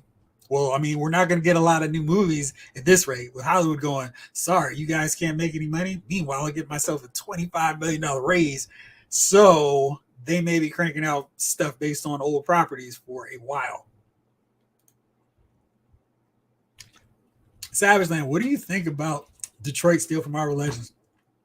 I don't even know who Detroit Steel was. I mean, I saw the picture today and was like, who is that with you? I have no idea who Detroit Steel is. And I'm like, I'm really far off in my comics, but I just feel like we're getting all these different variations of popular characters because they're popular from the movies. And I feel like the creativity that used to exist not that long ago at Marvel is not quite the same, and definitely in DC. So I don't know. If you guys give me some backstory, I'd love to know, because it's like, what's the deal? Let's do Lions. X-Men 97 on retro cards? They better be pinless. Let's see. That's a very good question. I think if I could zoom in properly, it does look like Wolverine does not have pins. It looks like he is pin free. Let's see about anybody else. Come see about me. All right, let's see. It does not look like Gambit has any pins either. But now this is a blurry photo. I can't quite see his torso articulation or his waist articulation, which might give me a little pause that these guys don't have that same articulation as their other Marvel Legends counterparts. Let's see. Now, Rogue does not seem to have pins either. So maybe this is a pinless joint line. I mean, at this point, they all should be making pinless joint figures at this point. Hey Jeff, they revealed 97 Bishop looks pinless. All right, let me go on and see if I can track down these reveals that are still coming hot and heavy all over. It's wild. It's like the news doesn't stop. Don't sleep till Brooklyn. Don't sleep till San Diego Comic-Con is over either. All right, let's see if I can find any new updates from the Marvel Legends front. Doesn't look like they're here on Toy Arc. Where are you guys seeing these new reveals? Let me know so I can pull them up for everybody. Oh, thank you. Found it. And for everyone, oops, wrong window. Oh, okay. Hold on. I have to pull this up so I can pull this back into the main one. That's what happens when you have too many panels and windows open. All right, so here we go. Pinless Bishop. And there's no Q, so that's the entire first wave: Magneto, Wolverine, Rogue, Storm, Gambit, and Bishop. It comes with a very small blaster for Bishop, but it looks like he's got all the Marvel Legends articulation that we've come to expect. Pinless joints, short hair, kind of like that. And I'm still, okay, there's our torso joint. Wonder if he has waist articulation too, but this is a really nice looking Bishop figure. And I might get this for my regular Bishop anyway. Thank you, M. Beltran. Glad to see that they're pinless joints and Bishop is there for all of us to see. I'm getting all the X-Men figures. I go where I want to go. Nice. X-Men Bishop looks awesome. He does, stick man. Mikey, do I collect the Mondo figure line? That Wolverine with this plaid yellow shirt and jacket look outstanding. Plus that Sabretooth looks tall and exactly the same in the series. Yeah, I don't. But the ones that are really tempting me are those Masters of the Universe figures. It's like, oh, I want those figures. And it's like, I can't really get so many 12-inch figures. They take up shelf space, but they look really good. And these animated X-Men figures have all really been really well done. And I think Sabretooth, Wolverine look awesome. If I was getting into them, this is where I would go instead of the VHS cell shaded line because these are so much better. More expensive, but that's one you already pay for.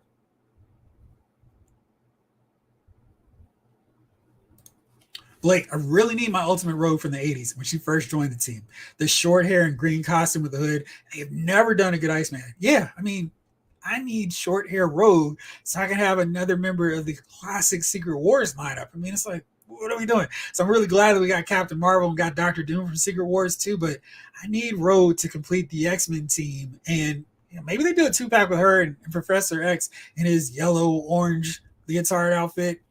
Maybe that would work because I want Rogue in that attire. Love that hood. Maybe they could do it where it's like a swappable piece where you pull it up, pull it down, and just do that because I still desperately want that version of Rogue. There are a few more versions of her that I really need. Tom Finn, just Ivan and Nikita. As far as Power Town, darn it. Road Pig John, what's going on, man? When is X-Men 97 coming to Disney Plus? They'll probably announce it soon because they are going to need content. It'll probably be after Ahsoka and Loki. So I think Loki's set for October. So probably around November, December, give us something to be thankful for because they're not going to have a whole lot of content coming. I can't wait to watch it either, man. It's going to be fun. Mr. Anthony Rogers, what's up? I just made a list of the X-Men team I wanted to collect based on the original cartoon a few days ago. And here goes the Legends team dropping the X-Men 97 wave. My wallet can't take this. I know I'm like tapping out all over. I give up. Am I late about all the wrestling reveals? Yes. I'll have the replay up soon, but for sure, if you have a question about it, just let me know. Could we get Captain America from the Spider-Man VHS line? He did appear in the show quite a bit. Well, I mean, it's not like they had a great Avengers show. Wait, they did. They have an awesome Avengers show. I would love to see them just do an Earth's Mightiest Heroes line and just make that happen after they get done with the Spider-Man one. Maybe they call it the DVD line because I would take all those figures on that.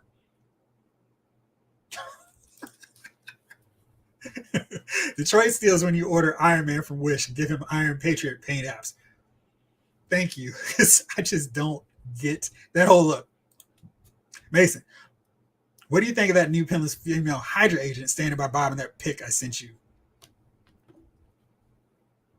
I did try, but my phone was acting goofy. It would not let me actually download these pictures. So it was a bit annoying, but yeah, let me see. Because you did send it to me, and I did say I was going to pull them up. Darn it. Let's see. Oh, that's right. It was, I don't know what was going on. It was like, here, let me show you. Anyway. I think she's a really nice figure. I'm trying to remember. It feels like kind of weird, like the Empire having female troopers like, this is an all-boys club. I mean, that's part of the reason why they're bad guys. But I think they did a really nice job. She's smiling, if I'm remembering correctly, or maybe that was Bob. But yeah, I think that's fine to add some more members into the ranks. Madam Hydra shouldn't be the only one hanging around with Hydra. Or AIM. They need some more females too. So I guess you can throw in Yelena and put her with AIM. That Gambit is fire, David. They are going to grab that Joker. They need to stop. I'm running out of room. Same. I wouldn't mind the 6 Forgotten Warriors as a wave. I enjoyed that episode off the Spider-Man animated series, amongst others. See, ready? These look dope, but they're pinless legends. Looks like they are. Bishop done that Stan Lee and Ragnarok. Just take a little bit off the top. Bishop looks radical. Bishop looks great. I think Bishop seems to be the standout, along with maybe Magneto, that you all really seem excited about. Alpha Proto, that Bishop looks a little tiny. I wonder if the other Bishop's head would fit on that body. Maybe so. I wonder. That's definitely in place for that. Mr. Cheeseburger, what's going on, my man? I'm here for X-Men 97. I don't care about pins, price. They are must-haves. I'm curious about the quality of the show. I mean, I feel like they can't botch the X-Men animated series, but stranger things have happened. But yeah, I feel like I'm going to get them anyway. No to Evil Ryu, but I am definitely hyped up with Guile on Wave 3. Mr. Cheeseburger, $7.50 for Castlayer. I no longer think price is a valid complaint for collectors. I mean, it's still a valid complaint. And whether they get this all the way funded at $7.50, I mean, I thought the Thunder Tank was excessively priced, but that had no real problems getting funded. I mean, I think when you look at it, this is a real super sized playset, and I don't think that it's not quite the same as some of these other ones. I mean, they're like a 7-inch scale anyway, so to show how massively scaled that is compared to that set just in general, I mean, I don't know if I'd say, oh, it's totally worth the price, but I don't think it's like such an obnoxious waste of money and they're just getting over on everybody. Let's pull it up because I think we've talked about it a lot. And let's just look at this thing. This is a really impressive playset. I mean, that is not cheap, but I do appreciate that you can pay 4 interest-free installments so you can knock that out or view sample plans because that is not what that's going to be. But this is a huge, massive playset. And I mean, these figures, they're regular, normal figures, just fit here in the paws. And when you think of that, it's like this is going to be the showpiece of any collection. It's so massive and so huge. And it's not just the facade where it's like, well, there's nothing on the back end.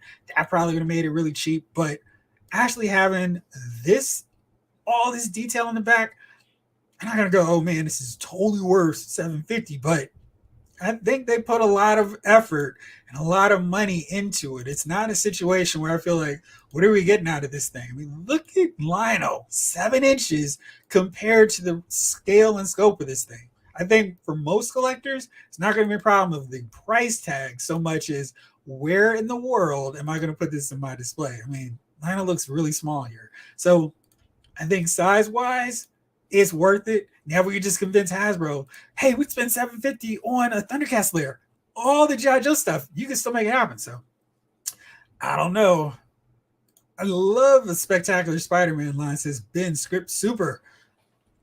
I don't know why they couldn't do it. I mean, I think they're going to run out of movies to adopt into Marvel Legends. So I think the animated series are a really good, smart way for them to go. And clearly we're all nostalgia heads, so you package it up real nice and pretty with a vintage card, we'll buy it anyway. Hasbro, please show us a Landra figure. I actually would accept her in her Shi'ar armor or her blue alien bathing suit look. Shooting away at Eric the Red. Now, if they put her in a 2-pack with Eric the Red, that'd be great. Where's our Sabretooth? I mean, tomorrow's their panel. They'll show them that. Is there anything new about the Gambit? It looks like Gambit has a new hairpiece. And so it's actually kind of significantly different, higher at least, than the other ones that we've seen of him, which is cool because, yeah, this is different than the other one. It's higher, flows a little bit wider off his hair, off his head, and looks like it's really coming off. I'm glad that they gave him the accessories. Hopefully this time he can hold his bow staff because my other Gambits cannot hold that staff whatsoever. Rumor is Sabretooth next year with Wolverine. Cat's Lair is fire. 100%. Lifelong wish, says Ski Raider. I agree. I mean, I have 0 Thundercats figures, but to see that in figure form, it's really cool and really like amazing. Like, wow, okay, you can really have a whole showcase of your Thundercats. And you don't have to worry about displaying them because they all would work right there. It's crazy to think it's bigger than the Nitro stage. You know, it's funny because when you break down those prices, the Nitro stage is $400, which I did not think was a great price for that set. And then I look at this, and this is $350 more, but I feel like you're getting so much more than a light-up display. And like, okay, cool. I mean, there was only but so much an Intro stage is going to do. With this has all kind of play patterns. You can remove or pull them out and have them seated at the table. You can have them doing all this cool stuff. And it's just like, yeah, this is worth my money, or I can see what I'm paying for, as opposed to the cost where the companies know. But for us, it's like, well, what are y'all bringing in this thing? I mean, you can take them up the steps, have one sitting over here. Excuse me. And then you got over this section here. I mean, you've got places to put them. And then you can sit all your Thundercat crew, or at least your main crew, your original group, right there. This reminds me, I need to just watch Thundercats again, and a little light up feature too. So all the things that add super cost to figures are included with this thing. And so much stuff. I mean, just even the breakdown of the parts is incredible. Then you got these displays that you can swap out and put different ones in there too. That's really cool. So that's the tier 1 unlocked. Let's see what tier 2 is. I'm sorry, it's the second old piece to it. Not really feeling gummy Lionel. I kind of want a regular one. So for people like me who don't have him yet, that's the way to go with that. But I don't know. I think their value there is crazy. ICT Vanny, what's going on? Wouldn't it have been wild they made it so the tank could have fitted inside the claw? That would have been wild. But it's okay the way they worked it out. You can still put it there and do the thing. DJ from Jada Toys looks fire. Yes, absolutely. Mr. Cheeseburger, hoping Cat Lair fun so we get the Night Raven, the Terradrome, the G.I. Joe headquarters. This funding will show other companies as possible, no matter the price. You got the touch, Mr. Cheeseburger. Absolutely. I mean, I feel like if we can see the value, we'll pay for it. I think that's where some of these crowdfunding projects like the Rancor did not fund, because it's like, what am I paying for? You don't need to make a super thick Rancor. Make him hollow basically inside, but just strong and heavy enough that he can hold a Gamoran guard up to his mouth. That's all we really needed for Rancor. This, you can see that. And with the Terradrome, the Night Raven, with a Rattler, with a Whale, you know, the Classified Series team would pack tons of stuff, maybe even stuff that wasn't even included in the original. See what they did with the His Tank and then the Dragonfly. They put all kinds of effort into it. So, you know, they could charge this price. I was like, oh boy, that's kind of expensive, but I'll take it. So I'm with you. I don't think there's any issues with paying more for what we're getting. Stacy, thank you so much. Just because you're pro at reading these typos. So I'm an editor during my day job, so I can get used to translating. So it's no problem, no issue. Thank you so much. James Green, what's up, man? Might as well do the USS flag. People want it. So that way we can put the flag on top. We can put the cast layer on top of the flag, and we'll be all set. We don't have to worry about our space. We can just use both of them. How about a Quinjet from Marvel Legends? I don't know if that has to be that expensive, because it's really just that front cockpit section where you just need 6 seats where you can put most of the X-Men, the Avengers. Maybe have a place for Thor to stand because his cape just makes it so he couldn't sit down anyway. But I don't think that has to be so much money. I mean, I wouldn't be terribly shocked that they showed that that's the HasLab, but I do think it's still Giant Man. How did I forget that? Yes, sir, I'm so on board. Even if I had to get an extra part-time job to buy it, yeah, I feel like everyone would just have their flags in their backyard. They build a fence just to keep it safe and secret and all that good stuff. Keep it safe, keep it secret. Ravenous Collecting. Next year is Wolverine's 50th.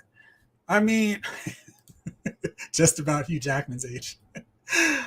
They don't really do as much as they should for some of these 50th anniversaries or anniversaries in general. I feel like Daredevils kind of came and went. Ghost Riders came and zoomed off.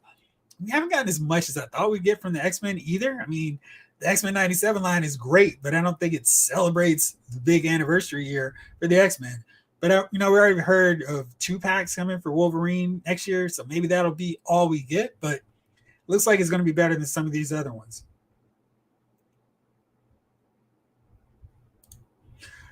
Marvel Legends are easily influenced to hate Hasbro, hate HasLabs, and quick. I think you're saying Marvel Legends fans are easily influenced to hate Hasbro, hate HasLabs, and quick to pull their support. There's no way that they would pay for something that expensive. ELB showed me a lot. Robin's Collecting said Wolverine is my favorite. I mean, you have been taken care of so well with these Wolverine figures, because since they actually got his height and scale and like his bulk right, I feel like they've done really good Wolverine figures. And, they're improving them all the time. But, starting with that brown and orange version we got way back when with the X-Men Focus Marvel Legends line, I think he's had some really great figures.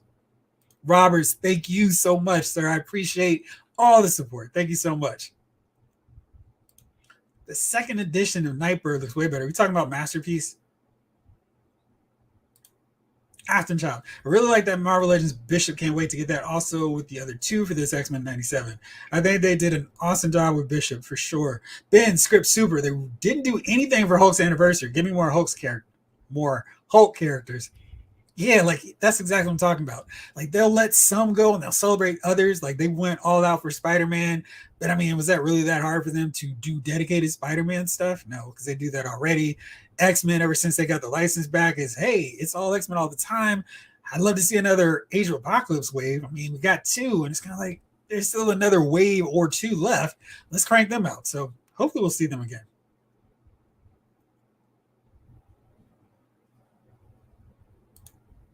Next year, Super 7 does the Cobra Helicarrier, the one with the Cobra head.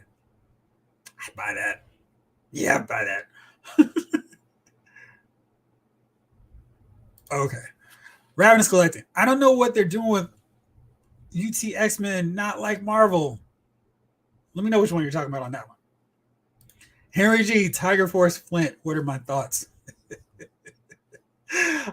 Yeah, let me go to that soon. Let's see, where am I on this chart of all this stuff that I want to talk about here? I definitely want to talk about the GI Joe reveals we got today. Definitely some cool ones on that end. Um, but I did want to mention this. MCUC Collector is doing God's work over at San Diego, posting some really great pictures for all of us out here in the streets who cannot watch the show.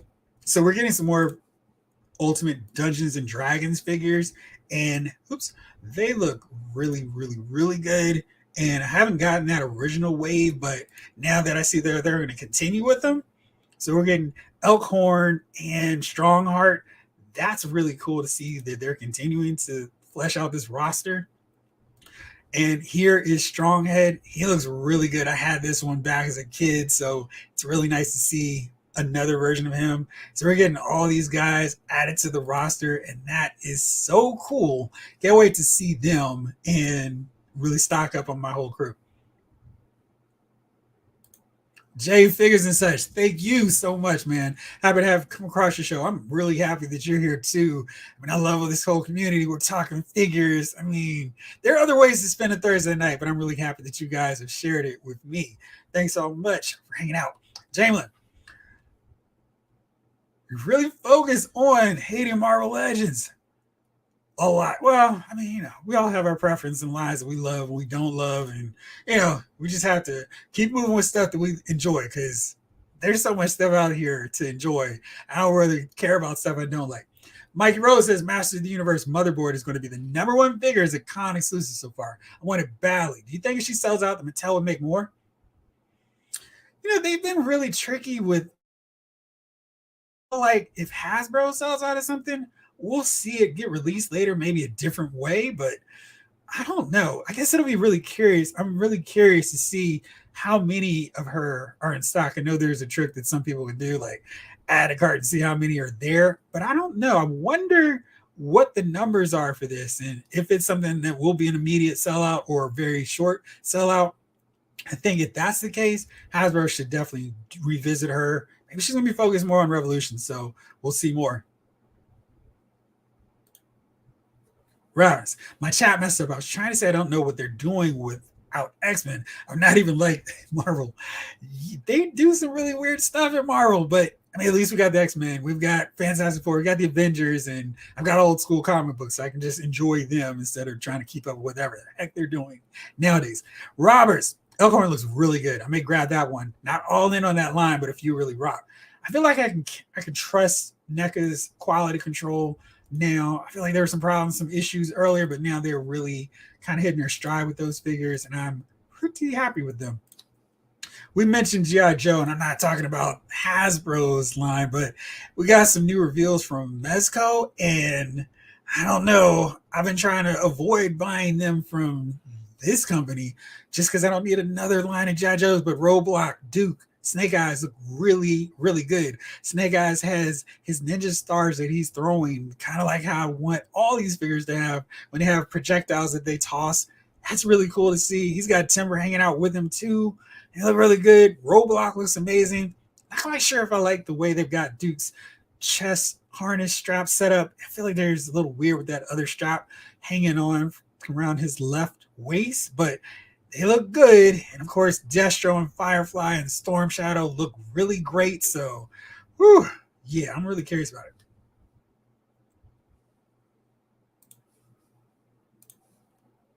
But then let's talk about this reveal from NECA Toys, because this one came out of nowhere. I was so shocked and so excited to see this. Flash Gordon. So this is Final Battle Flash. We got Ming the Merciless in his wedding attire. And these guys look awesome and so awesome. I love this movie. And whoo, Flash looks great. They've all got different head sculpts too, so you can mix and match how you have the looks. We've got Flash with a big laser blaster. He's got the sword ready to save your planet. He looks really good. And then we've got Ming. He's got different head sculpts, and they really utilize them well because we've got the little cap on top of his head there, just fitting just so snug. He's got the sword. He's got the ring of power, and he is all set. Really love the detail on that outfit. Really strong likeness, but I think this is my favorite, Prince Volton. And I mean, these smiling head sculpts are so great. And he's got the dive. Dive. I was a little kid, I thought he was saying die because so many of them were getting killed, but you know, it's dive. And he's got this clunk in the guard on the head. He looks awesome. And the helmet comes off too. So these suckers don't care. I was like, right away, I'm grabbing all of them. They look so good and so awesome. Jamelin, thank you so much, man. I really appreciate you and everything you contribute here. I mean, I love our dialogues here on this channel. You guys are awesome. Keep up the awesome, amazing work. Flash, Gordon's alive. Yes, Blake is alive and well in this line. And don't get me started, quote movie lines. I'll be here all night doing that. But yeah, those figures look amazing, and they're already up now if you want to grab them. Entertainment Earth has them up right now for pre-order. And you guys know I have been so annoyed, so irritated. I feel like they're not listening to what I want at all. But we knew this is a pipeline reveal, so we got one tease of a Star Wars Black figure today, but it might be one of the most important ones. It's Pre Vizsla from Star Wars, The Clone Wars. Again, I can't recommend Clone Wars enough. Pre Vizsla is a really important character in this. He looks awesome. You see to the right of him, he's got the Darksaber, and that's really, really, really important in the mythos of Clone Wars / Rebels and Mandalorian. So you can see here, he's got it in his possession. That is awesome. Yes, we've got Death Watch in the building. So cool to see him in figure form, and I cannot wait to grab him. He's another one. I don't care about my normal, hey, let's wait till he comes out on clearance. Grabbing him right away because Pre Vizsla is really cool, and he comes with a lot of good stuff. You can see his very unique helmet. That's really well done. His armor looks cool too. There we go. Let's change our direction. There we go. So he's got the blasters. You've seen them before, Bo-Katan and Casca Reeves. His jetpack looks new from what I can tell. And I'm not quite sure, but it looks like he's still using that Jango Fett mode, which hopefully is a little bit improved. But the head sculpt looks great. Killer. Look at that scar. Very awesome work there. And yeah, this is him fully set to go. And I love the way they colored the Darksaber because it actually looks like it's glowing black death. And really nice work on that figure. Can't wait to get him. Pre Vizsla will go great with Snips or Maul. Shoot, or Bo-Katan, because, you know, she was rolling tight with him for a minute. Blake, thank you so much, my friend. Thanks for another great live stream. Thank you all for hanging out, man. I really appreciate it. And thanks for hanging out. You and 80s Kid, James Green, Stickman, hanging out with the crew last night over on Lyle's Movie Files. Always fun having you guys hanging out with us, too.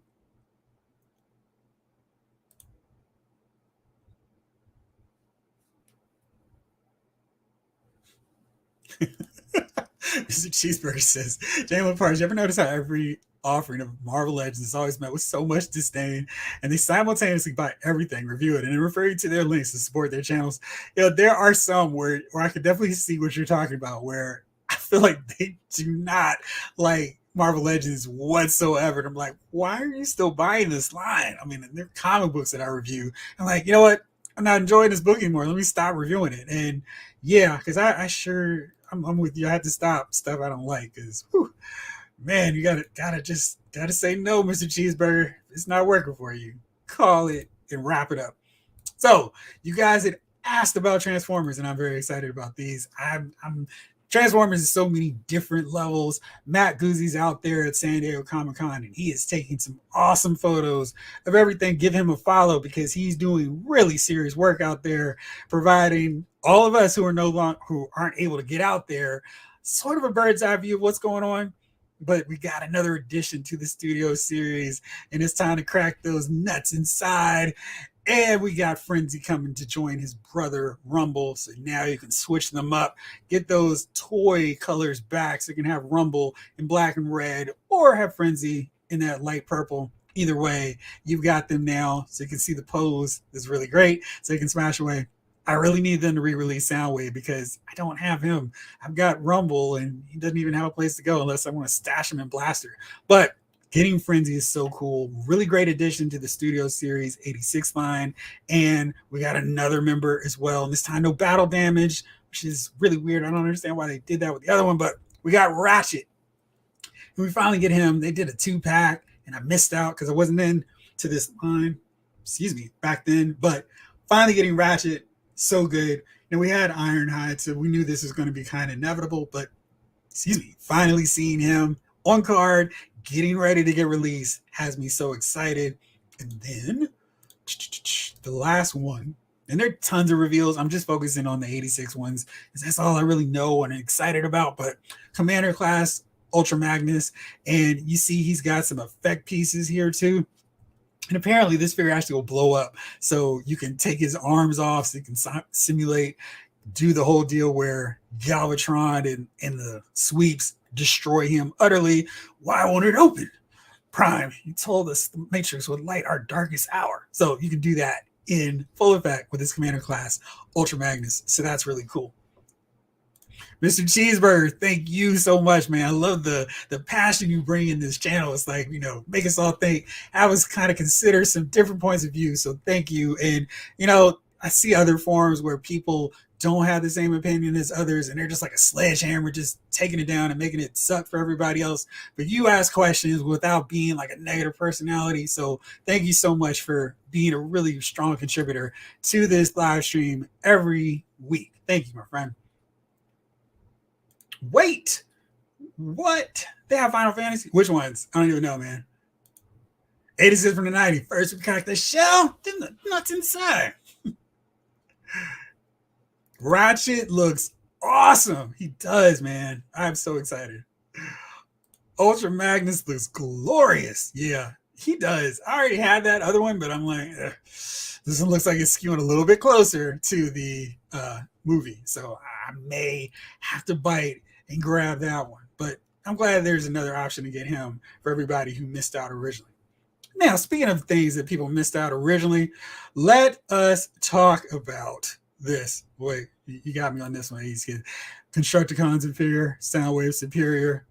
Nobody would follow an uncharismatic boar like you. Hey, nobody calls Soundwave uncharismatic. Andre, what's going on? Got a Decepticon in the building. Speaking of, good afternoon. How are you, my good friend? So Super7 did kind of say that this was going to happen, so it didn't come up quite out of the blue, and it's not a shock surprise, but they did reveal Vac Metal Silverhawks, so in cartoon colors for Buzz Off, and so in case you wanted those versions, you could get them. But you see here, we got the Vac Metal on Quicksilver and Steelheart, it's her brother. So you can see they pop a lot more with this metallic paint job. And I don't know, I'm kind of worried because of the paint job on the regular versions, how that will come out, how that will work with these figures, because I could imagine they would be so much worse with flaking. And it's an issue that Super7 mentioned themselves. So I'm really curious if you start swapping these arms out and trying to get the shoulder piece apart to put the laser blast in the shoulders, how that's going to work. But I don't know.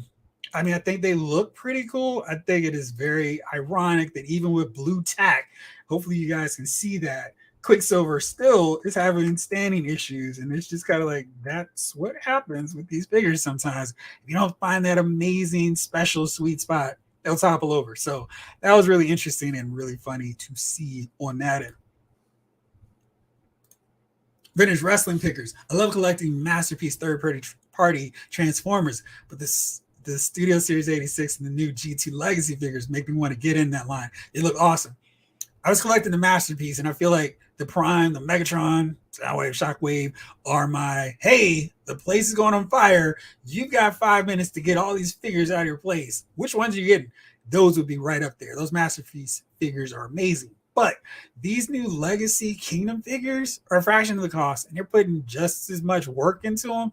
So if you get into it, I think you'll really be hooked. And again, that cost benefit, the savings is kind of balances out, and you can get a whole lot more. And they're really good figures. Definitely recommend them. There we go. Wait, I still function. Wanna bet? Starscream! Robert's Infinite Realms. I'm kind of glad I'm not a big Silverhawks fan with all that goes on with this line. Yeah, I know I have just enough to be invested into it. I'm like, gosh, I had to do that to myself. But it's cool actually having Silverhawks action figures with sort of modern sculpting and cool accessories. I mean, accessories, they're killing it. I mean, they're really great accessories. You can mix and match the parts all the way you want. It's just the QC is not quite as good as I'd like it, and they just need a few more points of articulation to really be on it. Wow, so they could have done it. Now, they did, in full fairness to Super 7. They said this was something they were working on. They were going to put them out, but their concern was the paint was going to flake. It was going to be a whole issue. So if the company, known for some shaky QC, is telling us, we weren't sure if we could pull this off because it might not look great and it could have some paint issues, it might flake. Maybe it doesn't do it the first month or two after you have them, but I wouldn't trust that this vac metal is going to work long term. Like, 2 years from now, you start moving pieces, the vac metal just starts falling and flaking all over. So I don't know if I worry with it. Ha! Super 7 said they could not do vac metal in these 7-inch figures. People are going to be mad. They maybe said so they would get sales of the first wave of non-vac. I mean, my thing is like, listen, you get one shot unless it's super amazing an upgrade. I'm not going to worry with it. But the thing is, the articulation, I'm pointing to the figures you can't see, the articulation is still going to be what it is. They may not stand properly on the shelf. They don't have balancing issues. They don't have extra articulation. So I don't know. And I feel like they're probably going to be more expensive anyway. So we'll see. But I did think they mentioned maybe one of their interviews with VB on the Push that they were going to do it. But I don't know. I just would not take that risk with them, especially with how some of their other stuff has gone over the years. Now, you guys have asked about it. It's that time. Let's talk about G.I. Joe Classified Series. Almost done, which is wild, unless we want to keep talking. And I, of course, have no problem talking about figures for so much longer. Oh, wait. Now you guys are talking more. Sorry. All right. Wow. So Super 7 could have done the vac metal look. Yep. Dude, I knew Super 7 would do more metallic looking figures. I wonder how upset people who got all the first waves will be. So what is that? That's 4 of them. So yeah, it's almost all of them. And I think one of the reasons they didn't do all this is so they could do it right with Copper Kid. Now, I will be upset if they put out Copper Kid and without the cartoon colors and just do them in vac metal. So then it's like I'm going to have a mismatched Copper Kid compared to the rest of them. But that's going to be a problem. Vintage Wrestling Figures. What do you think of the Takara MP Masterpiece 44 toy version of Optimus is coming out? I like it, but I wish they used paint instead of decals. I didn't know that that's what they did with it. I thought the figure looked great. I did not know that he was at price. I just assumed that it was not the case. Jeez, man, that is not actually, that's just stickers, huh? Whew. Okay, let me see. Let me pull it up because I just looked at it the other day. He's still not sold out on Pulse. Let's see. Man, decals though. That's not great. Yeah, so Prime looks really good. I think he's a really nice looking figure. I don't need to upgrade over my Masterpiece Prime, but I love that you can do really great Optimus Prime poses with this figure. He looks really amazing. And if you haven't gotten a Masterpiece Prime, I almost feel like if you're into Transformers at all, you really should get a Masterpiece Prime figure because it just looks awesome and great. So here's a comparison with the toy. the old school version, which I still have. Shockingly, even the smokestacks are still intact with this figure. Even the trailer, it's crazy. It's a modern miracle. But yeah, I think you're right though. Yeah, these decals don't look quite as nice. I guess they're going super vintage, but I mean, if you're going to charge that much, you probably should do this stuff in paint. I don't know. I mean, I think if you don't have a Masterpiece Prime, go for it. You won't regret it. But, whew, yeah. Mr. Cheeseburger. I don't like Super 7, but dang, they took me all the way back to new figures. They look amazing. Yeah, I mean, I think if you haven't gotten them, then Vac Metal might be the way you want to go. I don't know if I trust them though, but if they hold up, that'd be really great, and I'll be really happy for everybody else who has waited and get those figures now. But the bad guys are look awesome. You don't have to worry about them getting metallic stuff. That's a problem. Titus Young, Tiger Shark figures. I don't collect Tiger Shark, but let me look real fast and see if I can see what's going on Tiger Shark front. Let's see. So many lines to get these days.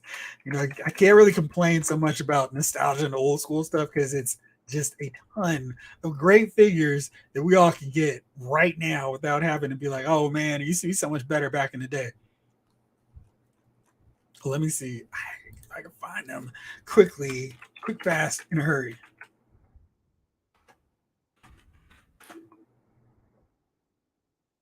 You'll find them. I'm sorry.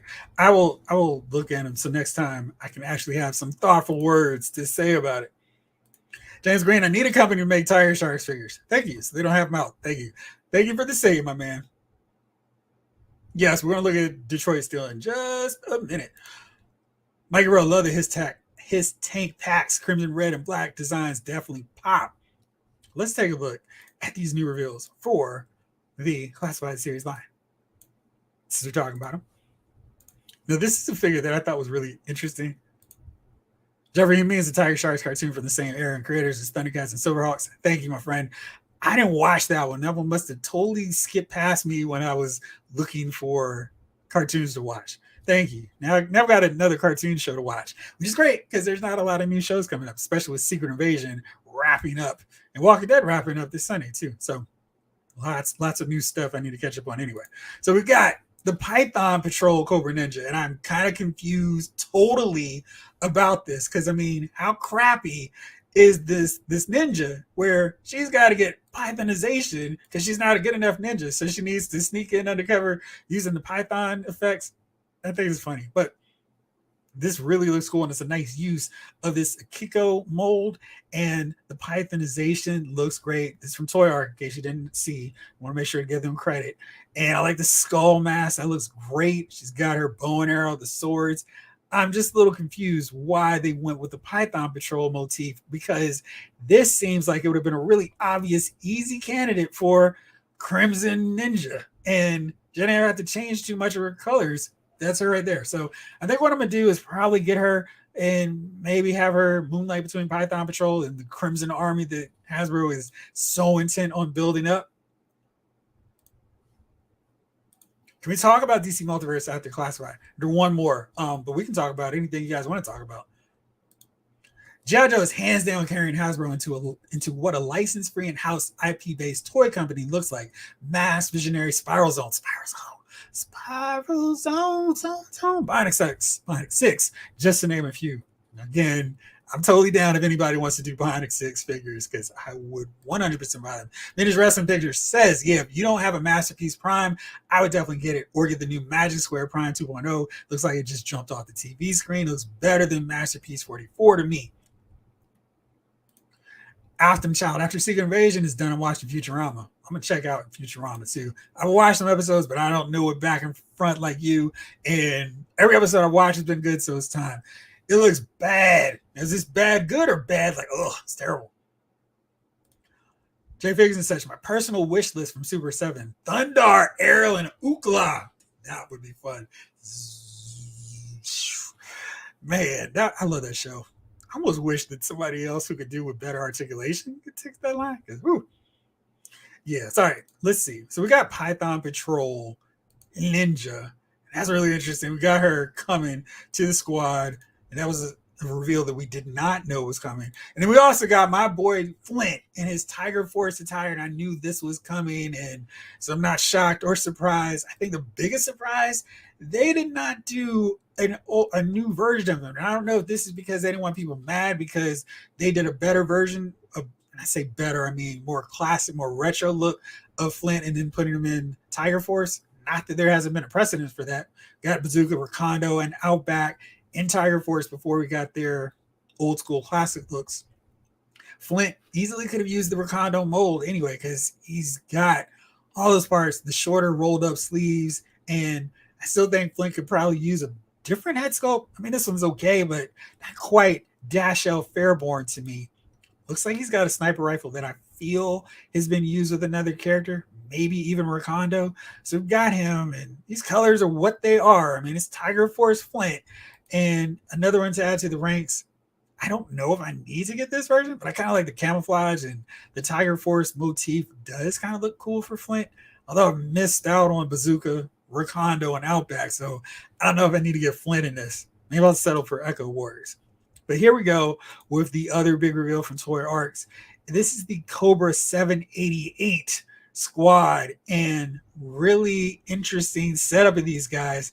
They're already reusing the Range Viper, so we've got him back in the mix. Then we've got multiple versions of the Cobra Trooper, including the classic old school mask there. So this is a really interesting team, and I think the His Tank fits 3 characters in there. So we're kind of running into this space deal where our His Tank is going to be so loaded up with Cobras that one good shot from Bazooka or the Dragonfly will knock out a whole fleet of Cobra Troopers. But I think they've got some good part use here, and they look like they're ready for action.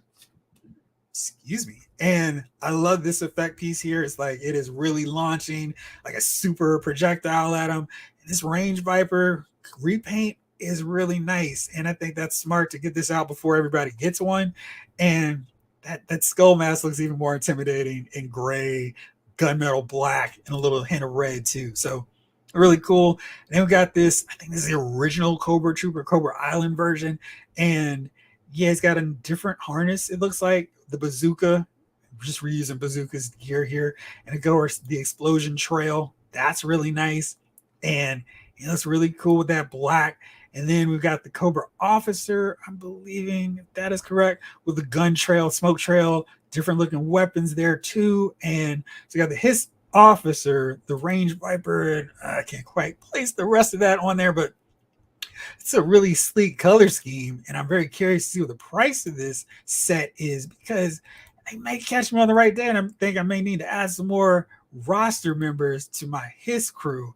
There's Chuckles, of course, we're still waiting on the more information about when the rest of us can get him, but he looks really good. He's all over this Crimson Strike team deal. He's got his sunglasses, and it got the head sculpt that I'm probably going to use, and probably never going to use that alternate one. Again, His Tank has all the great photos on that if you want to see some more.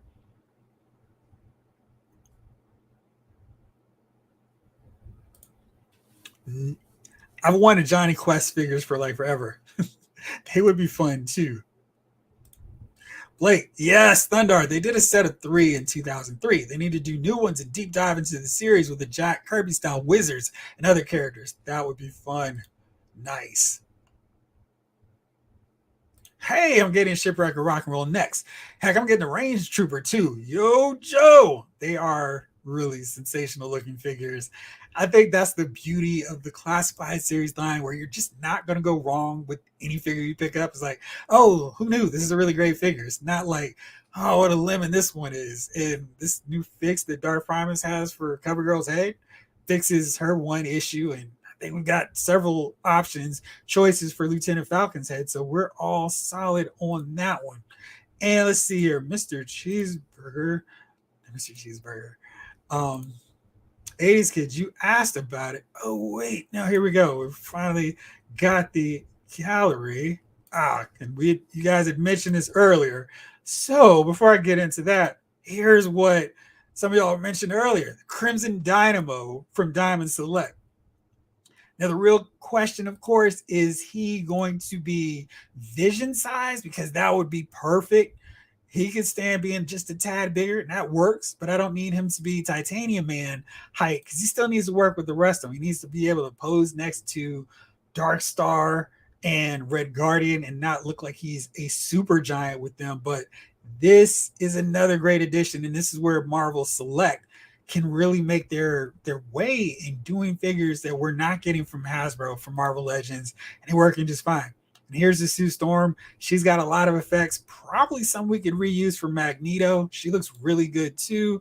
And then there's some elements. Let me see if there's some more figure shots, because yeah, that was really good. And this is an Apocalypse statue, it looks like. Yes. And ditto for Beta Ray Bill, but that Crimson Dynamo is definitely really cool. Nice to see that in figure form. So yeah, really good. Yes, Marvel Legends, you slept on this. Marvel Select gets my money on this one. And if he's anywhere near as good as Titanium Man, who Marvel Legends just will not get my money on, because that figure is awesome. No need for an upgrade. The Marvel Select figure wins so much. Ryan, woo, had to put the kid to bed, but I'm back.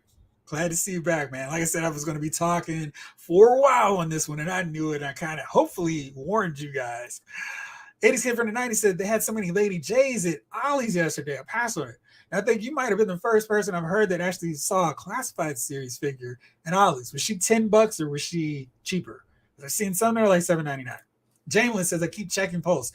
If you search Chuggles, his listing flashes on the screen for like half a second. So he's definitely going to be on there soon. Thank you for the heads up. I'll check tomorrow to see if I can break through to the other side and get Chuckles.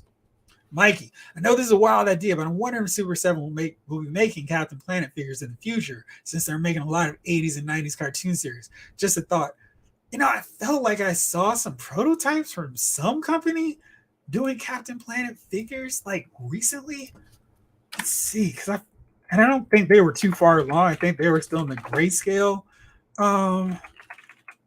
territory. But let's see real fast if I can track it down. Because I really thought that somebody was working on Captain Planet figures. And of course, I can't find them now because that's the way it always goes when I try to find stuff. But yeah, I thought they did. I'll try to take a look at it and see. Sigman PulseCon is coming September 22nd. My poor wallet. Gosh. Yeah, that is wallets. Hide your wallets. David Thanos says they need to come out with masks. Somebody does, and they really have to make sure they incorporate the vehicles too, because we need both of those. Thank you. I knew somebody did, and Funko Pops is the one making Captain Planet figures. Power Turtle Buster Figure View says, what up? Jada Lone robbed me. Yeah, man. Titus Young says Funko is doing Captain Planet. Thank you. So, yeah, that still leaves it wide open for a company to do action figures of Captain Planet. I got Jen Urso for $8. That Ollie's trip was worth it alone for getting a really great Jen Urso figure for such a cheap price point. I wonder if they had any more of the Rogue One characters, because I know they're getting more figures seemingly by the week here, because they are rolling with figures at this point. All right, so I guess we're at that point now that so many of you all have asked about. Let's move on to what we've seen so far from Marvel Legends. And yeah, so all right, Mr. Cheeseburger says Dungeons and Dragons figured at $10 on Amazon, 6-inch figures, and the 4-inch figures too.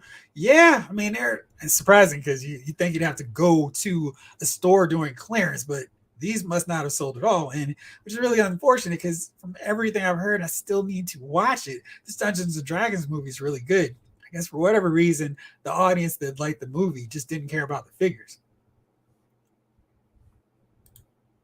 Do I know when the McFarlane 89 Batmobile and Batman figure comes out? I thought it is not coming out for a few more months now. I think. Let me do a quick check on our good friends at Amazon. Batman gold label. Let's see. I'm sure it's not going to be in stock right now. Let's see. Of course, it's not even showing up in listings. I thought it's showing up for October. Don't quote me totally on that, but yeah. I can't find nothing for Marvel Legends. See nothing. Their panel's not till tomorrow, so they've just had a very few things out. So it's not like you've missed anything. I forgot that movie existed. Didn't you watch it? I thought you were telling me how great it was. Wave 2 Dungeons and Dragons animated figures drop yet? They have. Now I know for sure they are on Amazon. I just saw them the other day when I was looking, I think for Afton Child, because he's asking about the figures, and I was like, let me see. But I think they do have Wave 2 of the cartoon up. I think they're like the only ones that are not on clearance right now. So we got $12 for Bobby and the Unicorn in Uni, $11, $10. It's funny, the cartoon's more than the live action ones. $24.99. So no discounts yet. But I mean, the way this is going, you may as well just wait because they're probably going to be down to this price sooner rather than later. Didn't seem like anything else sold. I mean, you get these guys for 11. Although he is, I think last time I saw these guys, they were $14 on Target. So maybe not get them from there. Blake, Trevor, you think Marvel Selects will come out with a new thing? I know there's an old one, but now they have all 4 members of the FF. Will they stop there? Thoughts? Yeah, so we saw some pictures posted of the Mr. Fantastic, who looks really, really good. And let me see if I can pull that up because the figure looks great. The problem is the rest of the Fantastic Four doesn't look that great alongside them. And I was kind of a little bit disappointed because it's like, come on, guys, what are we doing? But let me see if I can pull him up real fast. Because, yes, they have a picture. And this is SB Toys took these photos. Ugh. All right, so let's see if I can pull these up so you can see them. Because they were pretty decent. At least Mr. Fantastic looks great. I mean, being able to do that is really cool. And I love the head sculpt. I think that's really good. But boy, look at how he looks compared to Johnny in a thing. And one problem that they really need to do, because I mean, you just see this shade of the blue is totally off. One is light, classic Fantastic Four blue, and this is more of a dark, really dark, almost midnight blue shade. And Human Torch is okay, but he looks a little too gangly for me. This Mr. Fantastic provides so much stuff. I mean, he can stretch out like Stretcho should. He's got an extendable hand too. I mean, just the difference is, I mean, one is like a dirty wash to it too. They need to redo Thing. I mean, they need a better version of him. But these accessories that came with Mr. Fantastic make him really somebody that I'm going to keep an eye on because he looks really good. He's got the ultimate nullifier in hand too, so he looks great. And I'm really hoping that they'll go back and kind of make good on a different Johnny, maybe a powered down version and a better Thing.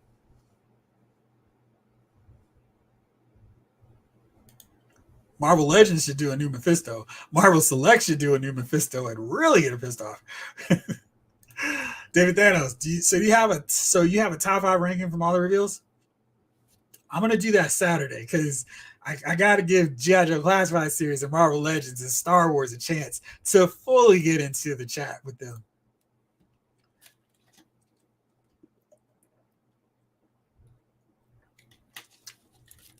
Lyle, who is Lyle? Do I think Mattel needs more WWE old school wrestling figures such as Tony Atlas, Nikita Koloff, Ahmed Johnson, Hercules Hernandez, Crush, etc.? So Ahmed signed with another company, and it looks like I don't know if Mattel would even pick him up anyway. Hercules is also signed, I think, with Zombie Sailor Toys, and Crush. I don't know about Crush, but those two, Ahmed and Hercules, are off. Nikita, I think I'm hearing from everybody that Power Town's got him signed. It doesn't mean Mattel couldn't get him. To answer your question, yes, they should do all these figures for sure. Crush, I need an evil Kona Crush version to team up with Yokozuna, take on Macho Man. So yeah, they should. It's just a matter of who's still available for them because there are other people grabbing these licenses of old school wrestlers, especially if WWE is not signing off on Mattel getting some of these other ones. Titus, when McFarlane does milestone figs, I'll be all in. They do have that Static, but he's like in probably his worst level costume, but he has him. And I'd love to see an Icon and Hardware. I think they would do really good work, especially considering all the detail they could pack into those figures. I love that Mr. Fantastic. Me too, Ryan. One of my favorite Marvel characters. Same. The Legends line needs to make a deluxe version with some of these stretch effects. You know what? He's somebody for sure. Water always goes damn funny. Excuse me. Jeez, that was major. I think they're kind of waiting for the movie because with the push for the movie, we can see a deluxe Mr. Fantastic. Hey, yeah, okay, of course, we can get him out here now. Maybe they do a 2-pack with Johnny flamed down, flamed off. I guess it depends on what color scheme they're going to use for the FF in the movie. They're going to go with the white collar, the negative zone version, or the black ones. And that way we can figure it out. So maybe they'll wait for that before they start releasing yet another set of comic book versions of the Fantastic Four. Is the new Magneto buff Magneto? And crap, Bishop got a haircut. He needed to lose that. He needed to lose the mullet. It's 2003. Come on through. No more stretch fingers. Those were really creepy and so weird. I mean, of all the things to stretch out on Mr. Fantastic, that wasn't good. Jalen says, I just checked my Amazon orders. I got the Batmobile this Monday. Nice. And they say it ships on August 31st, my birthday. Don't you love when you get stuff on your birthday? I mean, I would go like wait for a long time back before everybody was grabbing every figure in stock when it was new, when you could rely on Toys R Us to actually have stuff in stock for weeks and weeks and weeks. I would save up. I would just wait like around September. I would say no more figure buying. And then on October on my birthday, I would go hit up so many stores. Toys R Us, KB, Toys R Us, KB, because, you know, you could drive to different areas and they'd have both of them in the mall, and or Toys R Us right across the street, and maybe Target, definitely GameStop, Electronic Boutique for them. Those of y'all who remember way back in the day. Yeah. Those fingers are indeed the worst. I'm with you. So Dungeons and Dragons is good enough to own on Blu-ray. It's good enough for me. Thank you. Kidder says maybe Hasbro might reveal Marvel Legends Arthur Harrow, Batroc, and Flashmaster MCU maybe. Well, they've got this new MCU wave with the What If, Hydra, Smasher, Bill Foster, Goliath, Agatha. It's a whole Disney Plus wave. So I don't know. I think we may have to wait till next year for some of these characters that are still hanging loose. I think Doctor Strange in the Multiverse took a cue from the figure. Exactly. Vintage wrestling figures. The Power Zone figures are amazing. I can't wait to see what they do next. The 6-inch Brian Pillman and King Kong Bunny figure, Zombie Sailor just showed, look great too. Oh, they showed off a new King Kong Bundy, eh? Let's see. Now I'm curious. Is this on their Twitter page? Because I like my funny left bit. Rob Zombie's the first one that pops up when you start typing in zombie on their on Twitter. Doesn't look like I see him here. Guess I'll have to find him later. But I need to track down this King Kong Bunny. What do I think about Marvel Legends making 2.0 Blue Marvel figure an Amazing Man Black Amazing Man? Now he might have been added after I stopped caring about what Marvel Comics did. But I thought Amazing Man was a DC character. I'm thinking Will Everett, I believe. So maybe Marvel did decide to do a fast one and do a Captain Marvel. Hey, we're going to take this name too. I love to see Blue Marvel in all his different attires. I think he's very valid for multiple figures. So I'm glad we got one. But yeah, they could definitely dip back and do more.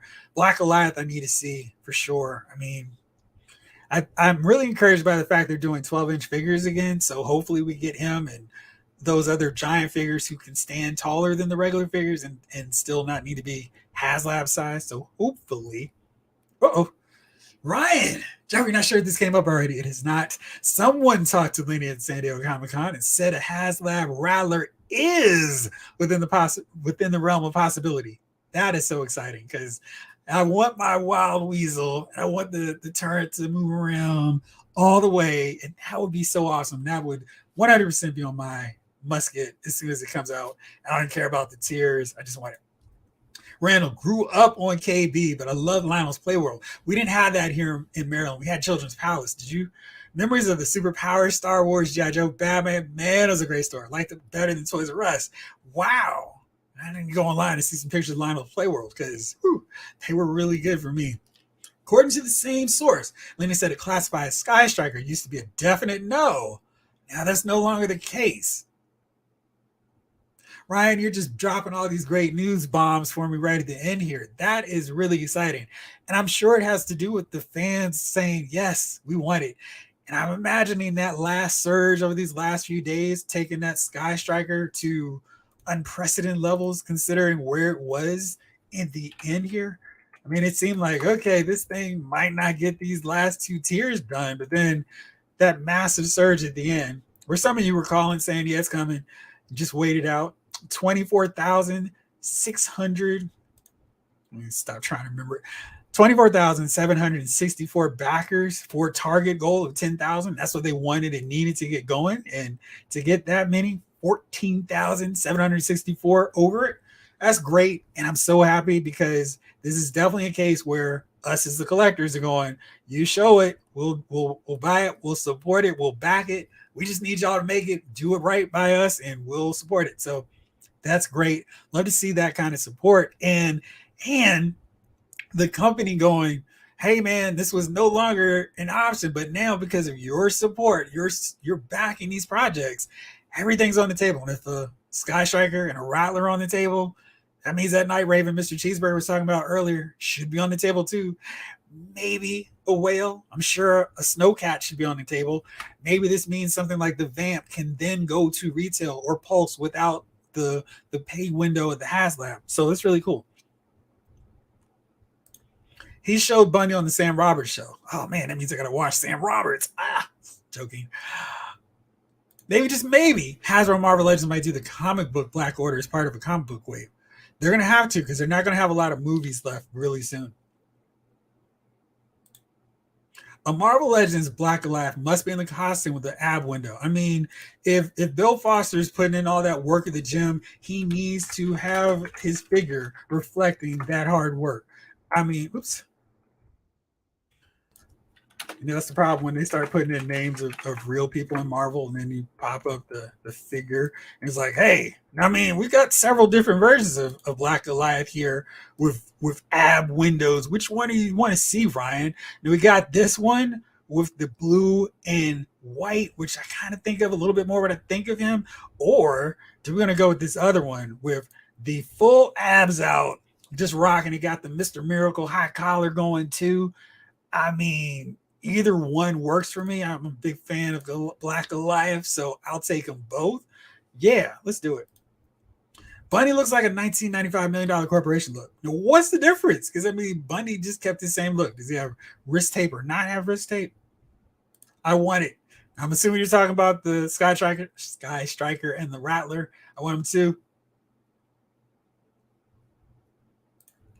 Jamlin, after watching the roundtable that Lenny and Emily did, oh man, I need to watch that, put it up on radar. Does sound like they're open to do many more vehicles, including a retail for small and mid-size. Thank you. That's great news. Hey, if you have a second, drop that in my Instagram or email. I think they have it there too. And yeah, let me know. I want to check that video out for sure. Now, I mentioned Marvel Legends and then got all excited talking about Crimson Dynamo. So let's check you down. Okay, there we go. So let's actually talk about the Marvel Legends that were shown today. Of course, their panel is tomorrow. So we're going to see the full thing tomorrow of all these reveals, and not a whole lot, of course, as we should not expect to see a bunch of new figures on their preview night. But we did see a few new figures. The female Hydra figure, but I don't know if this is a lighting issue, but is she really not the same shade of green as Bob? Oh man, that's not good if she isn't. All right, so this is Detroit Steel, and I know some of y'all have been asking about this. Definitely does look like it's using that Ironmonger mold. But yeah, and he's got a pulse rifle, or is this a chainsaw on his shoulder here? Got a shoulder mount. This is a wild looking figure. Is Detroit Steel a hero or a villain? Yeah, I don't know. Tell me what you guys think. I love the paintwork. I think that's really good. I think I'd like to see a little bit more silver for Detroit, working that Detroit Lions color scheme with this, as opposed to the more traditional USA colors. I mean, it's fine for what it is. It doesn't really blow me away. I know we also saw another tease of a figure that would complete a team, which is wild because, you know, hey, team completion, what's that? But it looks like we're going to see this Princess Power on display tomorrow, or be revealed, because they did tease her shield. They popped that out. So here we go. Marvelous News shows us the teaser for her shield, and so we should see that tomorrow. So that's exciting. Randall would love to see a classified mini rigs like the Skyhawk Fang, Recon Sled, minifigs line like Recon Sled, Vamp, All Striker.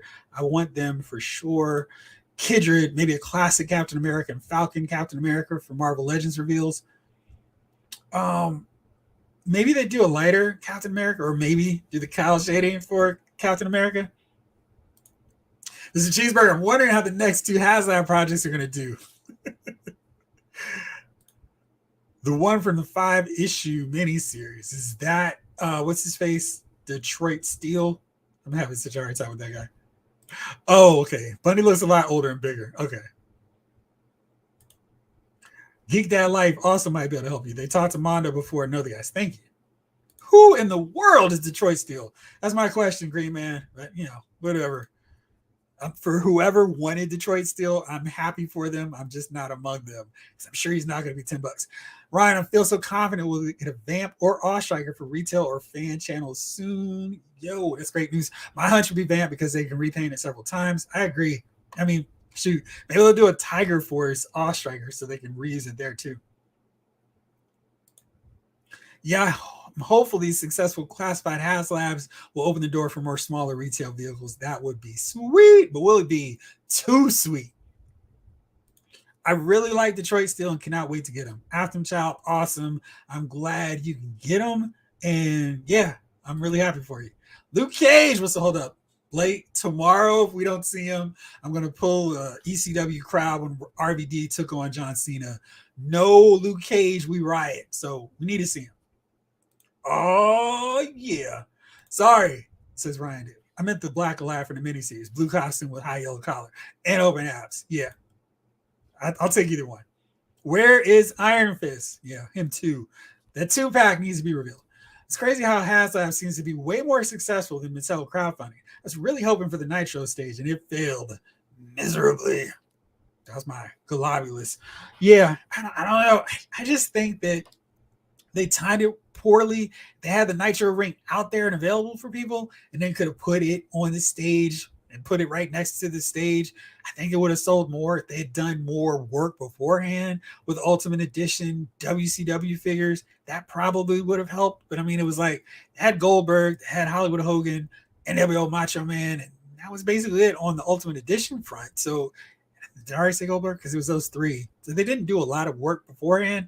And I think had they, especially if they had Sting in the Raptors in the wings still, they would have made it a lot easier. But without them, yes, that's how it goes.